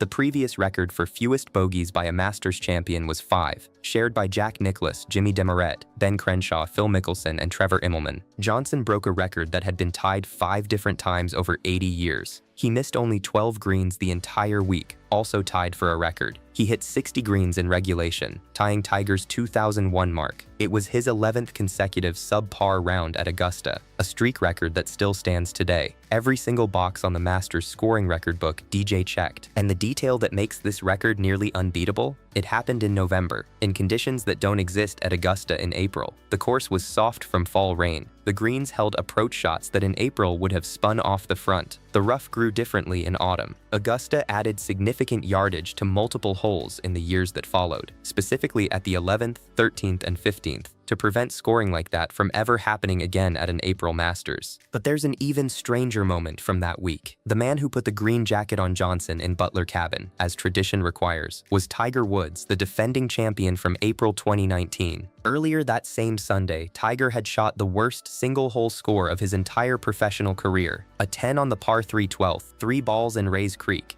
a bunker shot that went back into the water, 10. In the same round, Tiger fought back to make 5 birdies over his last 6 holes to salvage a 76. On the putting green afterward, Dustin Johnson stood in the green jacket and couldn't finish his sentence. "I've never had this much trouble gathering myself. On the golf course, I'm pretty good at it." Then he turned and wiped his eyes. DJ set the scoring record in November of 2020, but the most impressive young golfer record at Augusta? That one's older than DJ himself, and it was set by a 21-year-old in his first Masters as a professional. Augusta National refused to invite a black golfer to play the Masters until 1975, the year Tiger Woods was born. 22 years later, in April of 1997, Tiger walked onto the first tee of Augusta National as a 21-year-old rookie who had turned professional 7 months earlier. He shot 40 on his opening 9 holes, 4 over par. For the first 54 holes of his first Masters as a pro, he looked nothing like a contender. Then he shot 30 on the back 9 of round 1,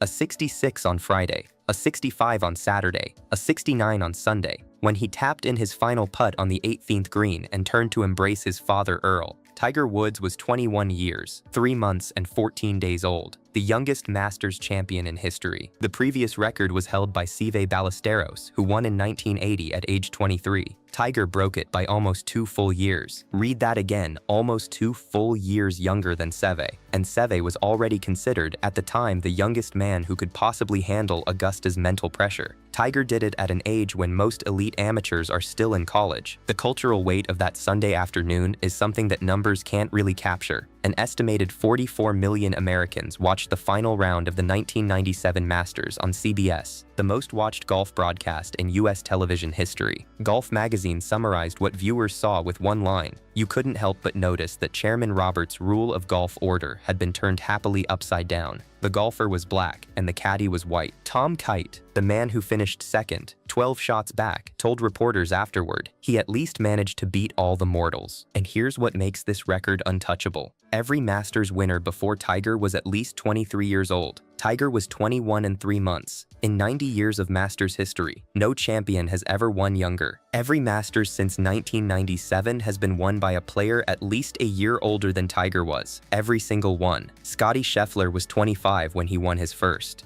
Jordan Spieth was 21 years and 8 months, 5 months older than Tiger's mark when he won in 2015, and that's the closest anyone has come. The green jacket was given to men who'd already lived a career. In 1997, it was given to a rookie who turned pro the previous August and said 2 words, "Hello world." Tiger was the youngest man to ever win the Masters. But the man who's won the most Masters? That's not Tiger, not even close. Please subscribe to our channel and help us reach 10,000 subs by month's end. Done? Thanks a lot. Let's continue. The green jacket has been awarded 90 times. One man has put it on 6 times. Jack Nicklaus won the Masters in 1963, then again in 1965, then back-to-back in 1966, then in 1972, in 1975, and finally, as you've already heard, in 1986. 6 green jackets, over a 23-year span. The 23-year span is a record of its own. No player in major championship history has ever spread their wins at a single event over that much time. Jack's first Masters came when John F. Kennedy was president. His last came during the Reagan administration.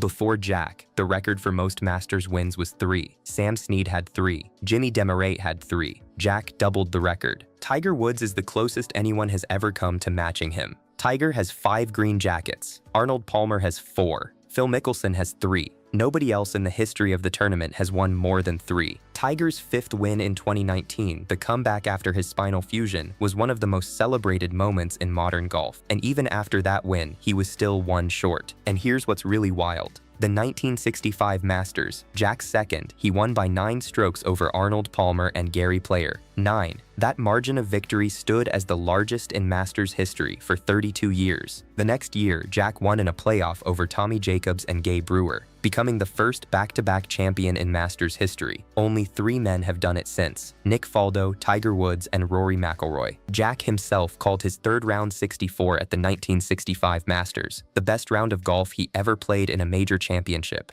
I had never before, and have never since, he said, played quite as fine a complete round. To beat Jack's 6, a player would need 7 green jackets. Think about the math. Scottie Scheffler, the best golfer on earth as of 2025, is 29 years old and has 2 Masters wins. He'd need 5 more over roughly the next decade and a half. Rory McIlroy, who just completed his career Grand Slam at Augusta in 2025, is 35 and has exactly 1. At his current age, even if Rory wins every Masters for the next 5 years, he still won't match Jack. Modern golf is too deep, too competitive. 20 players walk into Augusta every April with a legitimate chance to win. In the 1960s and 70s, the top of the game was stacked with giants: Palmer, Player, Trevino, Watson, but Jack still won 6. Today, the depth is wider, the competition is fiercer, the equipment is equalized, and nobody has a clear lane to do what Jack did. 6 green jackets, 23 years. That's not a record. That's a different sport. But the 9-shot margin Jack set in 1965, the one that stood for 32 years, was blown out of the water by the same man who set the youngest champion record in the same week, at the same Masters. Jack Nicklaus won the 1965 Masters by 9 strokes, a margin that stood as the Masters record for 32 years, until, in a single tournament, a 21-year-old rookie didn't just break Jack's record, he destroyed it. Back to April 1997. Tiger Woods hasn't just won his first Masters at the youngest age in history. He's done it by 12 shots, 12, over the next man on the leaderboard, Tom Kite, a former US Open champion, finished at 6 under. Tiger finished at 18 under. The gap between Tiger and second place was larger than the gap between second place and 20th. He lapped the field. The previous Masters record was Jack's 9-shot margin from 1965. Tiger broke it by 3 full shots, and since 1997, almost 30 years, the closest anyone has come to Tiger's mark is Dustin Johnson's 5-shot win in 2020. Nobody has come within 7 shots of Tiger's margin in 3 decades, and this is the detail that makes this record untouchable. Tiger averaged 323 yards off the tee for the week, 25 yards longer than anyone else in the field. He played Augusta's par 5s in 13 under par. Think about that.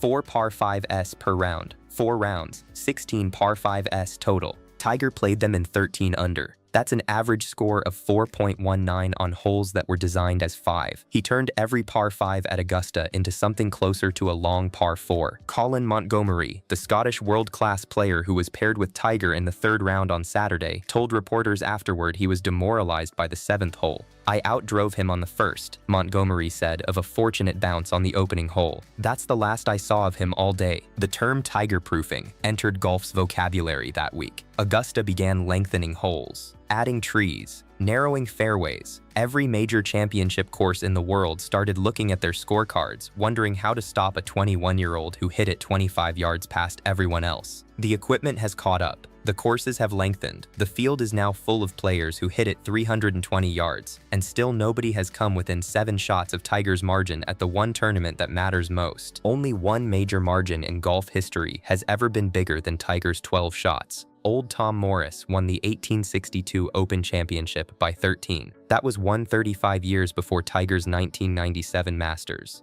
In the entire modern era, every Masters, every US Open, every Open Championship, every PGA Championship since 1862, nobody has beaten Tiger's 12-shot mark at Augusta. Tiger's 12 shots in 1997 is the most dominant single performance in Masters history. But the single greatest moment in Masters history? That one was set before Tiger's grandfather was born, in front of 20 people, and nobody has done it since. April 7th, 1935, the second Masters tournament ever played. Augusta National is 3 years old. The tournament is so new, it's not even called the Masters yet. It's officially called the Augusta National Invitation Tournament, and most of the golf world isn't paying attention. Bobby Jones, the course's co-founder, is worried the whole experiment might not survive. Gene Sarazen, 33 years old, is playing in the final pairing with Walter Hagen. Sarazen is trailing the leader Craig Wood by 3 shots with 4 holes to play. Word reaches the group that Wood has just birdied the 18th to finish at 282. Hagen turns to Sarazen and says, "Well, Gene, it looks like it's all over." Sarazen steps onto the fairway of the par 5 15th hole. The hole is then playing 485 yards. His ball is sitting 235 yards from the green, with a creek fronting the putting surface. He pulls a 4-wood. In 1935, the club was called a spoon. Here's the scene. The gallery standing around the 15th green that afternoon numbered approximately 20 people. A sports writer named Joe Williams of the New York Telegram had been walking with Sarazen and Hagen all afternoon, but moments before the shot he told them, "I've seen enough of you two bums, I'm headed up there," and he walked off to follow Wood to the clubhouse. He missed what happened next. Bobby Jones himself had walked down from the clubhouse to watch Sarazen and Hagen finish. Jones stood on a small knoll beside the 15th green with a newspaper columnist named Ralph McGill. Sarazen swung his spoon.